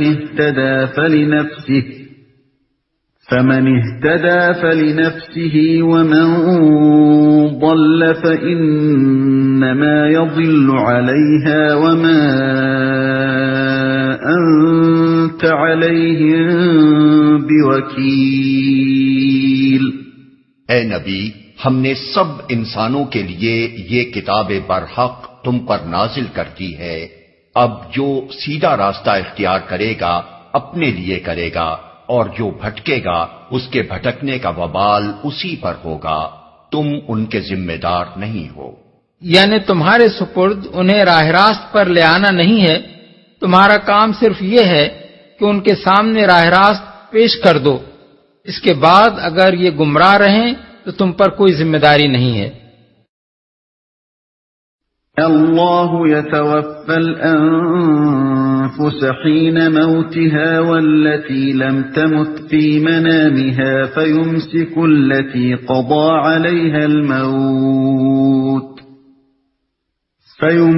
التي قضى عليها الموت ويرسل الأخرى إلى أجل مسمى إن في ذلك لآيات لقوم يتفكرون۔ وہ اللہ ہی ہے جو موت کے وقت روحیں قبض کرتا ہے اور جو ابھی نہیں مرا ہے اس کی روح نیند میں قبض کر لیتا ہے، پھر جس پر وہ موت کا فیصلہ نافذ کرتا ہے اسے روک لیتا ہے اور دوسروں کی روحیں ایک وقت مقرر کے لیے واپس بھیج دیتا ہے۔ اس میں بڑی نشانیاں ہیں ان لوگوں کے لیے جو غور و فکر کرنے والے ہیں۔ روح نیند میں قبض کر لیتا ہے۔ نیند کی حالت میں روح قبض کرنے سے مراد احساس و شعور، فہم و ادراک اور اختیار و ارادے کی قوتوں کو معطل کر دینا ہے۔ یہ ایک ایسی حالت ہے جس پر اردو زبان کی یہ کہاوت فی الواقع راست آتی ہے کہ سویا اور موا برابر۔ جو غور و فکر کرنے والے ہیں۔ اس ارشاد سے اللہ تعالی ہر انسان کو یہ احساس دلانا چاہتا ہے کہ موت اور زیست کس طرح اس کے دست قدرت میں ہے۔ کوئی شخص بھی یہ ضمانت نہیں رکھتا کہ رات کو جب وہ سوئے گا تو صبح لازماً زندہ ہی اٹھے گا۔ کسی کو بھی یہ معلوم نہیں کہ ایک گھڑی بھر میں اس پر کیا آفت آ سکتی ہے اور دوسرا لمحہ اس پر زندگی کا لمحہ ہوتا ہے یا موت کا۔ ہر وقت سوتے میں یا جاگتے میں، گھر بیٹھے یا کہیں چلتے پھرتے، آدمی کے جسم کی کوئی اندرونی خرابی یا باہر سے کوئی نامعلوم آفت یکایک وہ شکل اختیار کر سکتی ہے جو اس کے لیے پیام موت ثابت ہو۔ اس طرح جو انسان خدا کے ہاتھ میں بے بس ہے وہ کیسا سخت نادان ہے اگر اسی خدا سے غافل یا منحرف ہو۔ ام اتخذوا من دون الله شفعاء قل اولو كانوا لا يملكون شيئا ولا يعقلون۔ کیا اس خدا کو چھوڑ کر ان لوگوں نے دوسروں کو شفیع بنا رکھا ہے؟ ان سے کہو کیا وہ شفاعت کریں گے خواہ ان کے اختیار میں کچھ نہ ہو اور وہ سمجھتے بھی نہ ہوں؟ دوسروں کو شفیع بنا رکھا ہے، یعنی ایک تو ان لوگوں نے اپنے طور پر خود ہی یہ فرض کر لیا کچھ ہستیاں اللہ کے ہاں بڑی زوراور ہیں جن کی سفارش کسی طرح ٹل نہیں سکتی، حالانکہ ان کے سفارشی ہونے پر نہ کوئی دلیل، نہ اللہ تعالیٰ نے کبھی یہ فرمایا کہ ان کو میرے ہاں یہ مرتبہ حاصل ہے، اور نہ خود ان ہستیوں نے کبھی یہ دعویٰ کیا کہ ہم اپنے زور سے تمہارے سارے کام بنوا دیا کریں گے۔ اس پر مزید حماقت ان لوگوں کی یہ ہے کہ اصل مالک کو چھوڑ کر ان فرضی سفارشیوں ہی کو سب کچھ سمجھ بیٹھے ہیں اور ان کی ساری نیاز مندیاں انہی کے لیے وقف ہیں۔ قل للہ الشفاعۃ جمیعا لہ ملک السماوات والارض ثم الیہ ترجعون۔ کہو شفاعت ساری کی ساری اللہ کے اختیار میں ہے، آسمانوں اور زمین کی بادشاہی کا وہی مالک ہے، پھر اسی کی طرف تم پلٹائے جانے والے ہو، اللہ کے اختیار میں ہے۔ یعنی کسی کا یہ زور نہیں ہے کہ اللہ تعالیٰ کے حضور میں خود سفارشی بن کر اٹھ ہی سکے، کو جا کے اپنی سفارش منوا لینے کی طاقت بھی اس میں ہو۔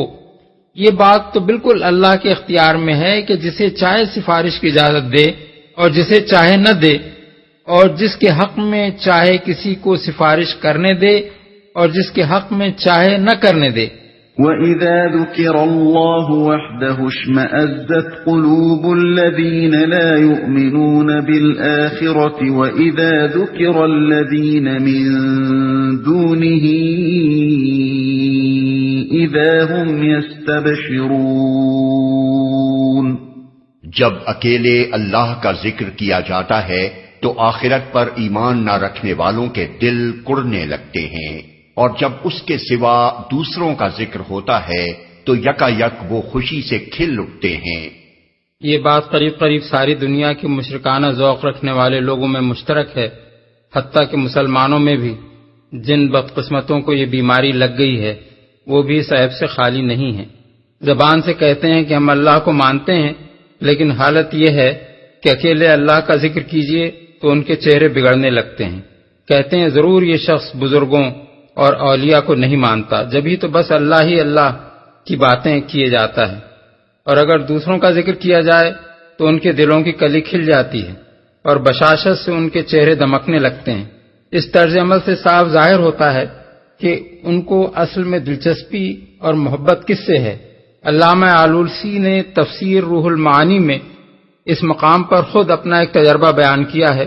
فرماتے ہیں کہ ایک روز میں نے دیکھا کہ ایک شخص اپنی کسی مصیبت میں ایک وفات یافتہ بزرگ کو مدد کے لیے پکار رہا ہے۔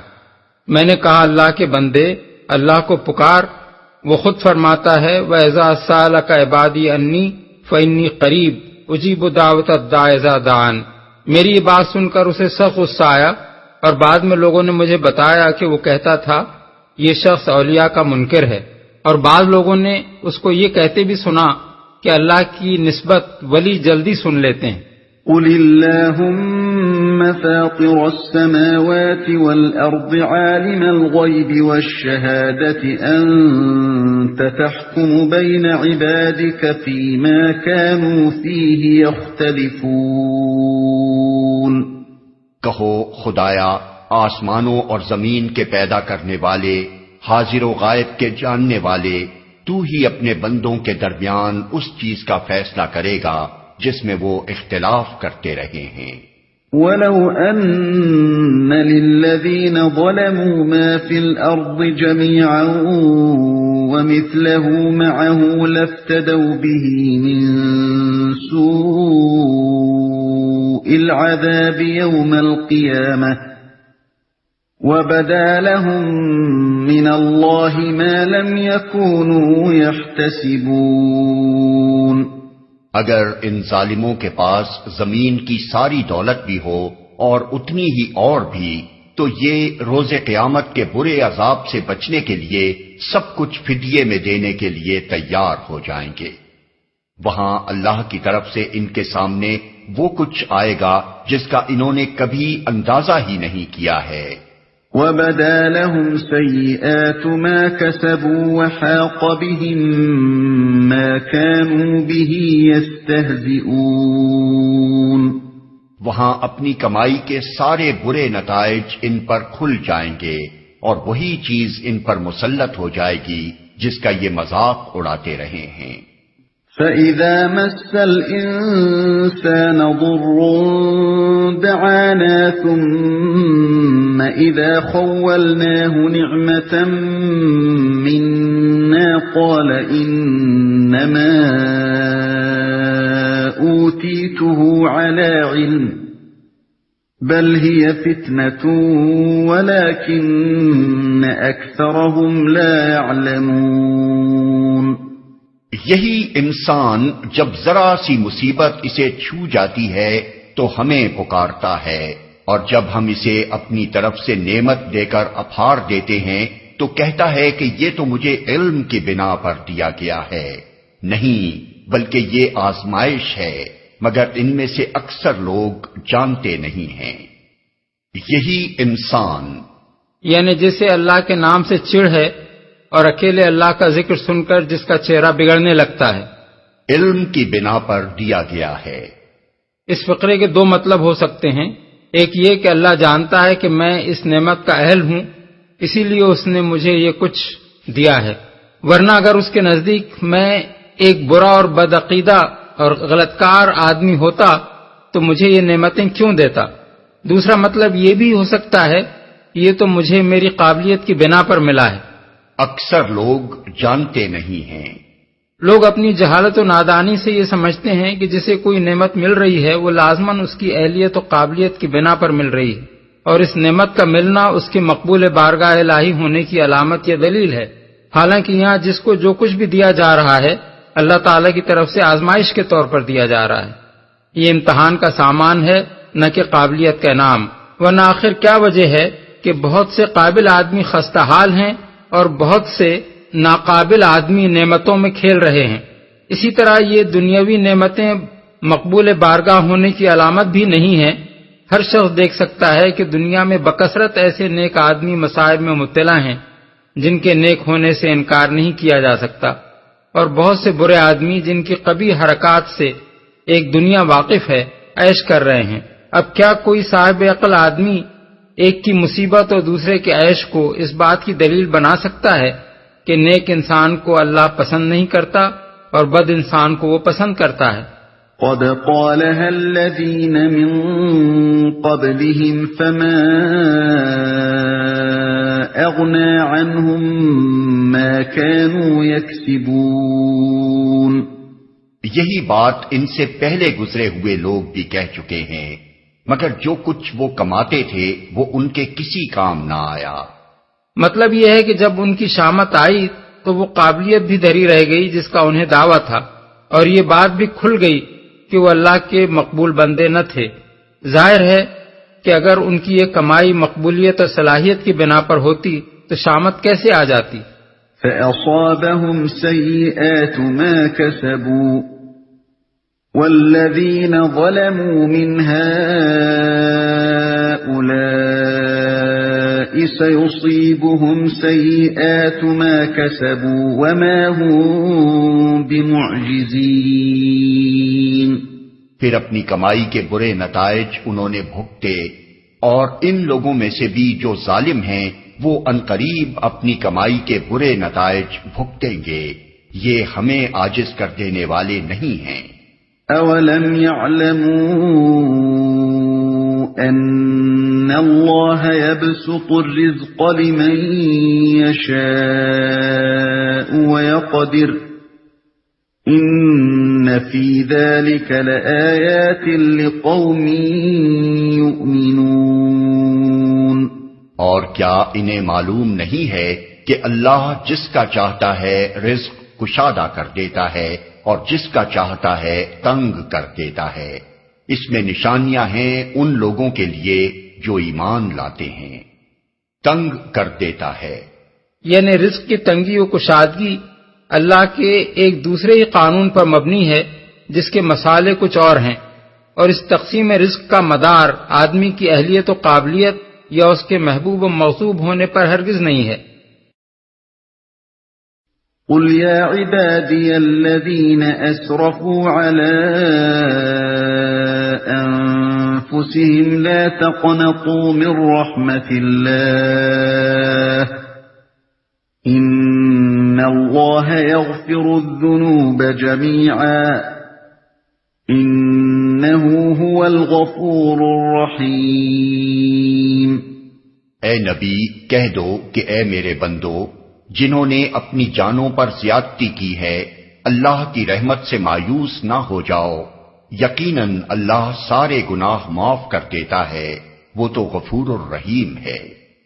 اے میرے بندو، بعض لوگوں نے ان الفاظ کی عجیب تعویل کی ہے کہ اللہ تعالیٰ نے نبی صلی اللہ علیہ وسلم کو خود اے میرے بندو کہہ کر لوگوں سے خطاب کرنے کا حکم دیا ہے، لہذا سب انسان نبی صلی اللہ علیہ وسلم کے بندے ہیں۔ یہ در حقیقت ایک ایسی تعویل ہے جسے تعویل نہیں بلکہ قرآن کی بدترین معنوی تحریف اور اللہ کے کلام کے ساتھ کھیل کہنا چاہیے۔ جاہل عقیدت مندوں کا کوئی گروہ تو اس نکتے کو سن کر جھوم اٹھے گا، لیکن یہ تعویل اگر صحیح ہو تو پھر پورا قرآن غلط ہوا جاتا ہے، کیونکہ قرآن تو از اول تا آخر انسانوں کو صرف اللہ تعالیٰ کا بندہ قرار دیتا ہے، اور اس کی ساری دعوت ہی یہ ہے کہ تم ایک اللہ کے سوا کسی کی بندگی نہ کرو۔ محمد صلی اللہ علیہ وسلم خود بندے تھے، ان کو اللہ نے رب نہیں بلکہ رسول بنا کر بھیجا تھا، اور اس لیے بھیجا تھا کہ خود بھی اسی کی بندگی کریں اور لوگوں کو بھی اسی کی بندگی سکھائیں۔ آخر کسی صاحب عقل آدمی کے دماغ میں یہ بات کیسے سما سکتی ہے کہ مکہ معظمہ میں کفار قریش کے درمیان کھڑے ہو کر ایک روز محمد صلی اللہ علیہ وسلم نے یکایک یہ اعلان کر دیا ہوگا کہ تم عبد العزیٰ اور عبد شمس کی بجائے دراصل عبد محمد ہو، اعاذنا اللہ من ذالک۔ وہ تو غفور الرحیم ہے۔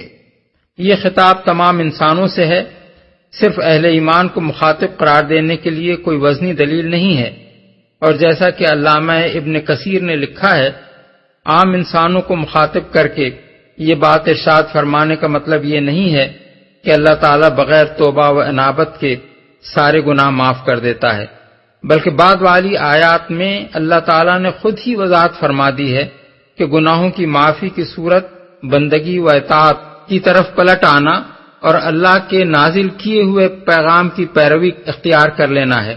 دراصل یہ آیت ان لوگوں کے لیے پیغام امید لے کر آئی تھی جو جاہلیت میں قتل، زنا، چوری، ڈاکے اور ایسے ہی سخت گناہوں میں غرق رہ چکے تھے، اور اس بات سے مایوس تھے کہ یہ قصور کبھی معاف ہو سکیں گے۔ ان سے فرمایا گیا ہے کہ اللہ کی رحمت سے مایوس نہ ہو جاؤ، جو کچھ بھی تم کر چکے ہو اس کے بعد اب اگر اپنے رب کی اطاعت کی طرف پلٹ آؤ تو سب کچھ معاف ہو جائے گا۔ اس آیت کی یہی تعویل ابن عباس، قتادہ، مجاہد اور ابن زید نے بیان کی ہے۔ ابن جریر، بخاری، مسلم، ابو داؤد، ترمذی۔ وَأَنِيبُوا إِلَى رَبِّكُمْ وَأَسْلِمُوا لَهُ مِن قَبْلِ أَن يَأْتِيَكُمُ الْعَذَابُ ثُمَّ لَا تُنصَرُونَ۔ پلٹ آؤ اپنے رب کی طرف اور مطیع بن جاؤ اس کے قبل اس کے کہ تم پر عذاب آ جائے اور پھر کہیں سے تمہیں مدد نہ مل سکے۔ وَاتَّبِعُوا أَحْسَنَ مَا أُنزِلَ إِلَيْكُم مِّن رَّبِّكُم مِّن قَبْلِ أَن يَأْتِيَكُمُ الْعَذَابُ بَغْتَةً وَأَنتُمْ لَا تَشْعُرُونَ۔ اور پیروی اختیار کر لو اپنے رب کی بھیجی ہوئی کتاب کے بہترین پہلو کی قبل اس کے کہ تم پر اچانک عذاب آئے اور تم کو خبر بھی نہ ہو۔ کتاب کے بہترین پہلو کی، کتاب اللہ کے بہترین پہلو کی پیروی کرنے کا مطلب یہ ہے کہ اللہ تعالیٰ نے جن کاموں کا حکم دیا ہے آدمی ان کی تعمیل کرے، جن کاموں سے اس نے منع کیا ہے ان سے بچے، اور امثال اور قصوں میں جو کچھ اس نے ارشاد فرمایا ہے اس سے عبرت و نصیحت حاصل کرے، بخلاف اس کے جو شخص حکم سے منہ موڑتا ہے، منہیات کا ارتکاب کرتا ہے اور اللہ کے وعظ و نصیحت سے کوئی اثر نہیں لیتا، وہ کتاب اللہ کے بدترین پہلو کو اختیار کرتا ہے، یعنی وہ پہلو اختیار کرتا ہے جسے کتاب اللہ بدترین قرار دیتی ہے۔ أن تقول نفس يا حسرة على ما فرطت في جنب الله وإن كنت لمن الساخرين۔ کہیں ایسا نہ ہو کہ بعد میں کوئی شخص کہے افسوس میری اس تقصیر پر جو میں اللہ کی جناب میں کرتا رہا، بلکہ میں تو الٹا مذاق اڑانے والوں میں شامل تھا۔ أو تقول لو أن الله هداني لكنت من المتقين۔ یا کہے کاش اللہ نے مجھے ہدایت بخشی ہوتی تو میں بھی متقیوں میں سے ہوتا۔ أو تقول حين ترى العذاب لو أن لي كرة فأكون من المحسنين۔ یا عذاب دیکھ کر کہے کاش مجھے ایک موقع اور مل جائے اور میں بھی نیک عمل کرنے والوں میں شامل ہو جاؤں۔ بلى قد جاءتك آياتي فكذبت بها واستكبرت وكنت من الكافرين۔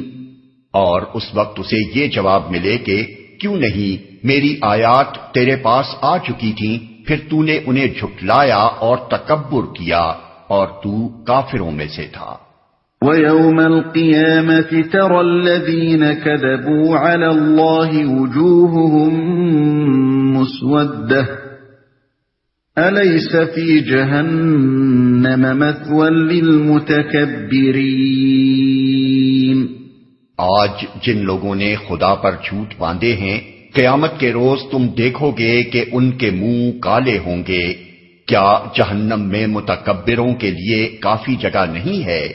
وَيُنَجِّي اللَّهُ الَّذِينَ اتَّقَوْا بِمَفَازَتِهِمْ لَا يَمَسُّهُمُ السُّوءُ وَلَا هُمْ يَحْزَنُونَ۔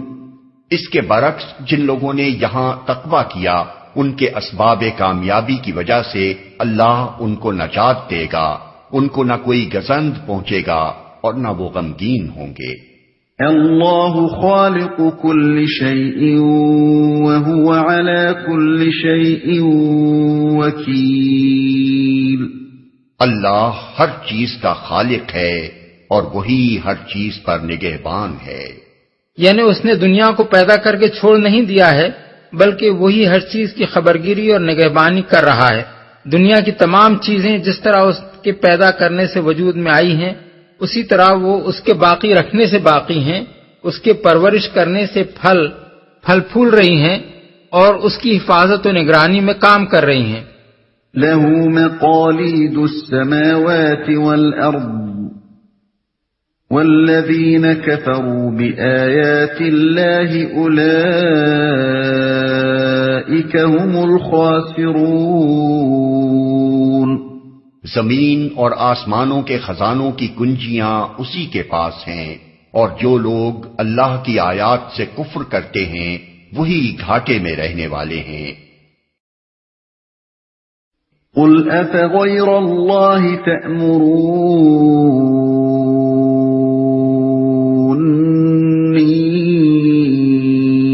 أعبد أيها الجاهلون۔ اے نبی ان سے کہو پھر کیا اے جاہلو تم اللہ کے سوا کسی اور کی بندگی کرنے کے لیے مجھ سے کہتے ہو؟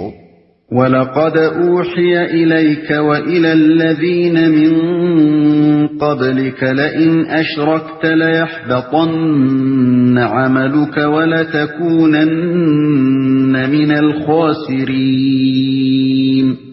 یہ بات تمہیں ان سے صاف کہہ دینی چاہیے، کیونکہ تمہاری طرف اور تم سے پہلے گزرے ہوئے تمام انبیاء کی طرف یہ وحی بھیجی جا چکی ہے کہ اگر تم نے شرک کیا تو تمہارا عمل ضائع ہو جائے گا اور تم خسارے میں رہو گے، تمہارا عمل ضائع ہو جائے گا۔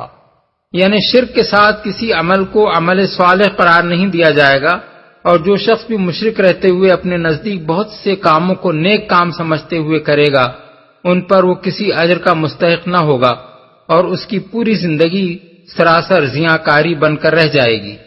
بل اللہ فاعبد وکن من الشاکرین۔ لہذا اے نبی تم بس اللہ ہی کی بندگی کرو اور شکر گزار بندوں میں سے ہو جاؤ۔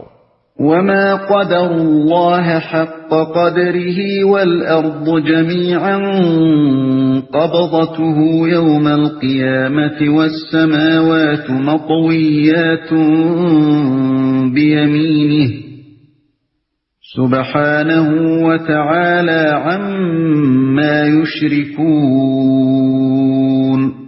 ان لوگوں نے اللہ کی قدر ہی نہ کی جیسا کہ اس کی قدر کرنے کا حق ہے۔ اس کی قدرت کاملہ کا حال تو یہ ہے کہ قیامت کے روز پوری زمین اس کی مٹھی میں ہوگی اور آسمان اس کے دست راست میں لپٹے ہوئے ہوں گے۔ پاک اور بالاتر ہے وہ اس شرک سے جو یہ لوگ کرتے ہیں، جیسا کہ اس کی قدر کرنے کا حق ہے۔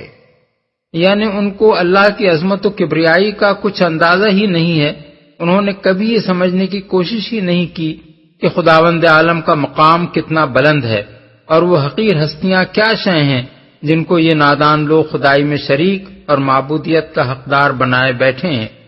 دست راست میں لپٹے ہوئے ہوں گے۔ زمین اور آسمان پر اللہ تعالیٰ کے کامل اقتدار و تصرف کی تصویر کھینچنے کے لیے مٹھی میں ہونے اور ہاتھ پر لپٹے ہونے کا استعارہ استعمال فرمایا گیا ہے۔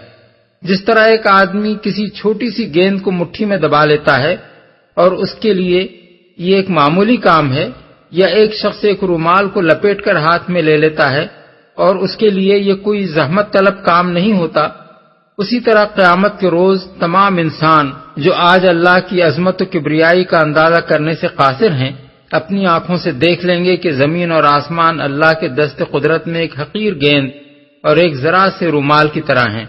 مسند احمد، بخاری، مسلم، نسائی، ابن ماجہ، ابن جریر وغیرہ میں حضرت عبداللہ بن عمر اور حضرت ابو ہریرہ کی روایات منقول ہوئی ہیں کہ ایک مرتبہ نبی صلی اللہ علیہ وسلم ممبر پر خطبہ ارشاد فرما رہے تھے۔ دوران خطبہ میں یہ آیت آپ نے تلاوت فرمائی اور فرمایا، اللہ تعالیٰ آسمانوں اور زمینوں یعنی سیاروں کو اپنی مٹھی میں لے کر اس طرح پھرائے گا جیسے ایک بچہ گیند پھراتا ہے، اور فرمائے گا، میں ہوں خدا واحد، میں ہوں بادشاہ، میں ہوں جبار، میں ہوں کبریائی کا مالک، کہاں ہیں زمین کے بادشاہ، کہاں ہیں جبار، کہاں ہیں متکبر۔ یہ کہتے کہتے حضور پر ایسا لرزہ طاری ہوا کہ ہمیں خطرہ ہونے لگا کہ کہیں آپ ممبر سمیت گر نہ پڑیں۔ اس شرک سے جو یہ لوگ کرتے ہیں، یعنی کہاں اس کی یہ شان عظمت و کبریائی اور کہاں اس کے ساتھ خدائی میں کسی کا شریک ہونا۔ وَنُفِخَ فِي الصُّورِ فَصَعِقَ مَن فِي السَّمَاوَاتِ وَمَن فِي الْأَرْضِ إِلَّا مَن شَاءَ اللَّهُ ثُمَّ نُفِخَ فِيهِ أُخْرَى فَإِذَا هُمْ قِيَامٌ يَنظُرُونَ۔ اور اس روز سور پھونکا جائے گا اور وہ سب مر کر گر جائیں گے جو آسمانوں اور زمین میں ہیں سوائے ان کے جنہیں اللہ زندہ رکھنا چاہے۔ پھر ایک دوسرا سور پھونکا جائے گا اور یکا یک سب کے سب اٹھ کر دیکھنے لگیں گے۔ یہاں صرف 2 مرتبہ سور پھونکے جانے کا ذکر ہے۔ ان کے علاوہ سورہ نمل میں ان دونوں سے پہلے ایک اور نفخ سور کا ذکر بھی آیا ہے، جسے سن کر زمین و آسمان کی ساری مخلوق دہشت زدہ ہو جائے گی۔ آیت 87۔ اسی بنا پر احادیث میں 3 مرتبہ نفخ سور واقع ہونے کا ذکر کیا گیا ہے۔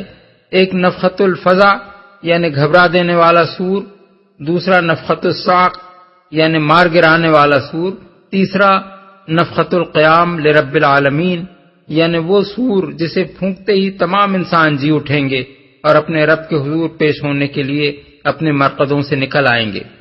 وَأَشْرَقَتِ الْأَرْضُ بِنُورِ رَبِّهَا وَوُضِعَ الْكِتَابُ وَجِيءَ بِالنَّبِيِّينَ وَالشُّهَدَاءِ وَقُضِيَ بَيْنَهُم بِالْحَقِّ وَهُمْ لَا يُظْلَمُونَ وَوُفِّيَتْ كُلُّ نَفْسٍ مَّا عَمِلَتْ وَهُوَ أَعْلَمُ بِمَا يَفْعَلُونَ۔ زمین اپنے رب کے نور سے چمک اٹھے گی، کتاب اعمال لا کر رکھ دی جائے گی، انبیاء اور تمام گواہ حاضر کر دیے جائیں گے، لوگوں کے درمیان ٹھیک ٹھیک حق کے ساتھ فیصلہ کر دیا جائے گا اور ان پر کوئی ظلم نہ ہوگا، اور ہر متنفس کو جو کچھ بھی اس نے عمل کیا تھا اس کا پورا پورا بدلہ دے دیا جائے گا۔ لوگ جو کچھ بھی کرتے ہیں اللہ اس کو خوب جانتا ہے۔ انبیاء اور تمام گواہ، گواہوں سے مراد وہ گواہ بھی ہیں جو اس بات کی شہادت دیں گے کہ لوگوں تک اللہ تعالیٰ کا پیغام پہنچا دیا گیا تھا، اور وہ گواہ بھی جو لوگوں کے اعمال کی شہادت پیش کریں گے۔ ضروری نہیں ہے کہ یہ گواہ صرف انسان ہی ہوں، فرشتے اور جن اور حیوانات اور انسانوں کے اپنے اعضاء اور در و دیوار اور شجر و حجر سب ان گواہوں میں شامل ہوں گے۔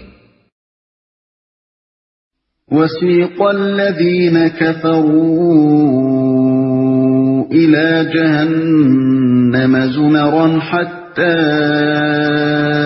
إِذَا جَاءُوهَا فُتِحَتْ أَبْوَابُهَا وَقَالَ لَهُمْ خَزَنَتُهَا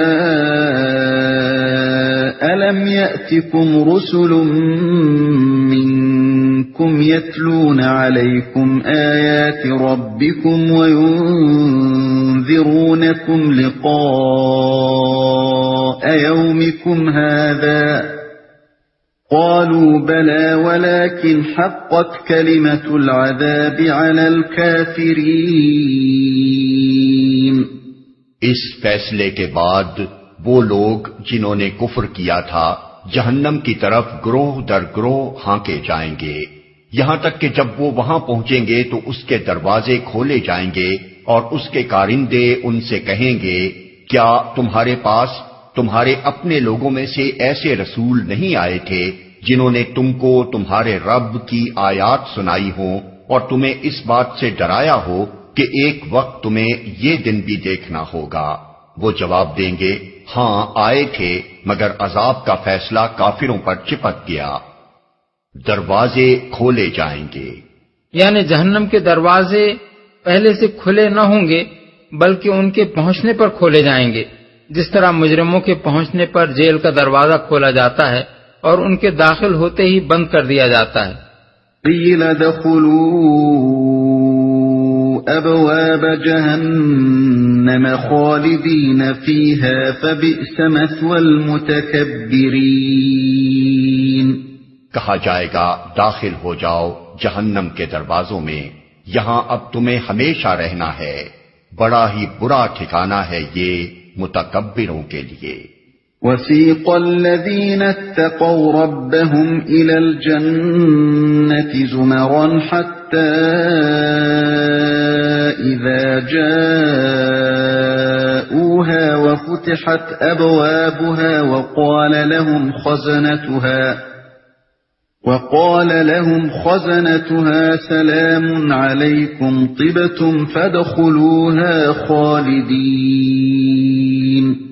اور جو لوگ اپنے رب کی نافرمانی سے پرہیز کرتے تھے انہیں گروہ در گروہ جنت کی طرف لے جایا جائے گا، یہاں تک کہ جب وہ وہاں پہنچیں گے اور اس کے دروازے پہلے ہی کھولے جا چکے ہوں گے تو اس کے منتظمین ان سے کہیں گے کہ سلام ہو تم پر، بہت اچھے رہے، داخل ہو جاؤ اس میں ہمیشہ کے لیے.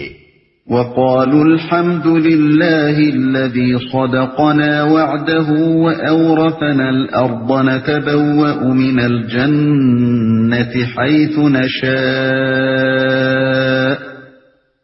فنعم أجر العاملين.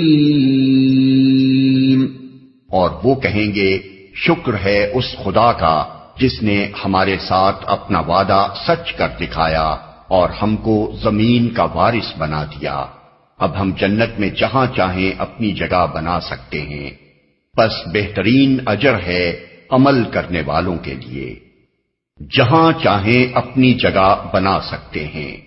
یعنی ہم میں سے ہر ایک کو جو جنت بخشی گئی ہے وہ اب ہماری ملک ہے اور ہمیں اس میں پورے اختیارات حاصل ہیں. پس بہترین اجر ہے عمل کرنے والوں کے لیے. ہو سکتا ہے کہ یہ اہل جنت کا قول ہو، اور یہ بھی ہو سکتا ہے کہ اہل جنت کی بات پر یہ جملہ اللہ تعالیٰ کی طرف سے بطور اضافہ ارشاد فرمایا گیا ہو. وَتَرَى الْمَلَائِكَةَ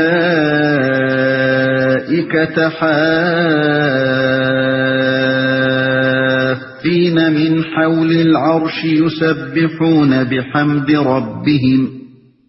يسبحون بحمد ربهم وقضي بينهم بالحق وقيل الحمد لله رب العالمين.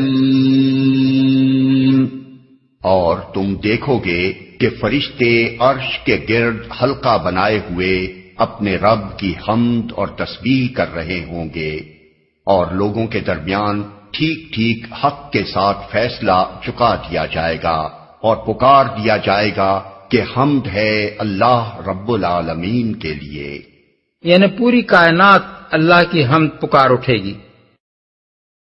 سید ابو العلا مودودی کی مارکۃ الآراء تصنیف تفہیم القرآن کی یہ CD ادارہ ترجمان القرآن کے لیے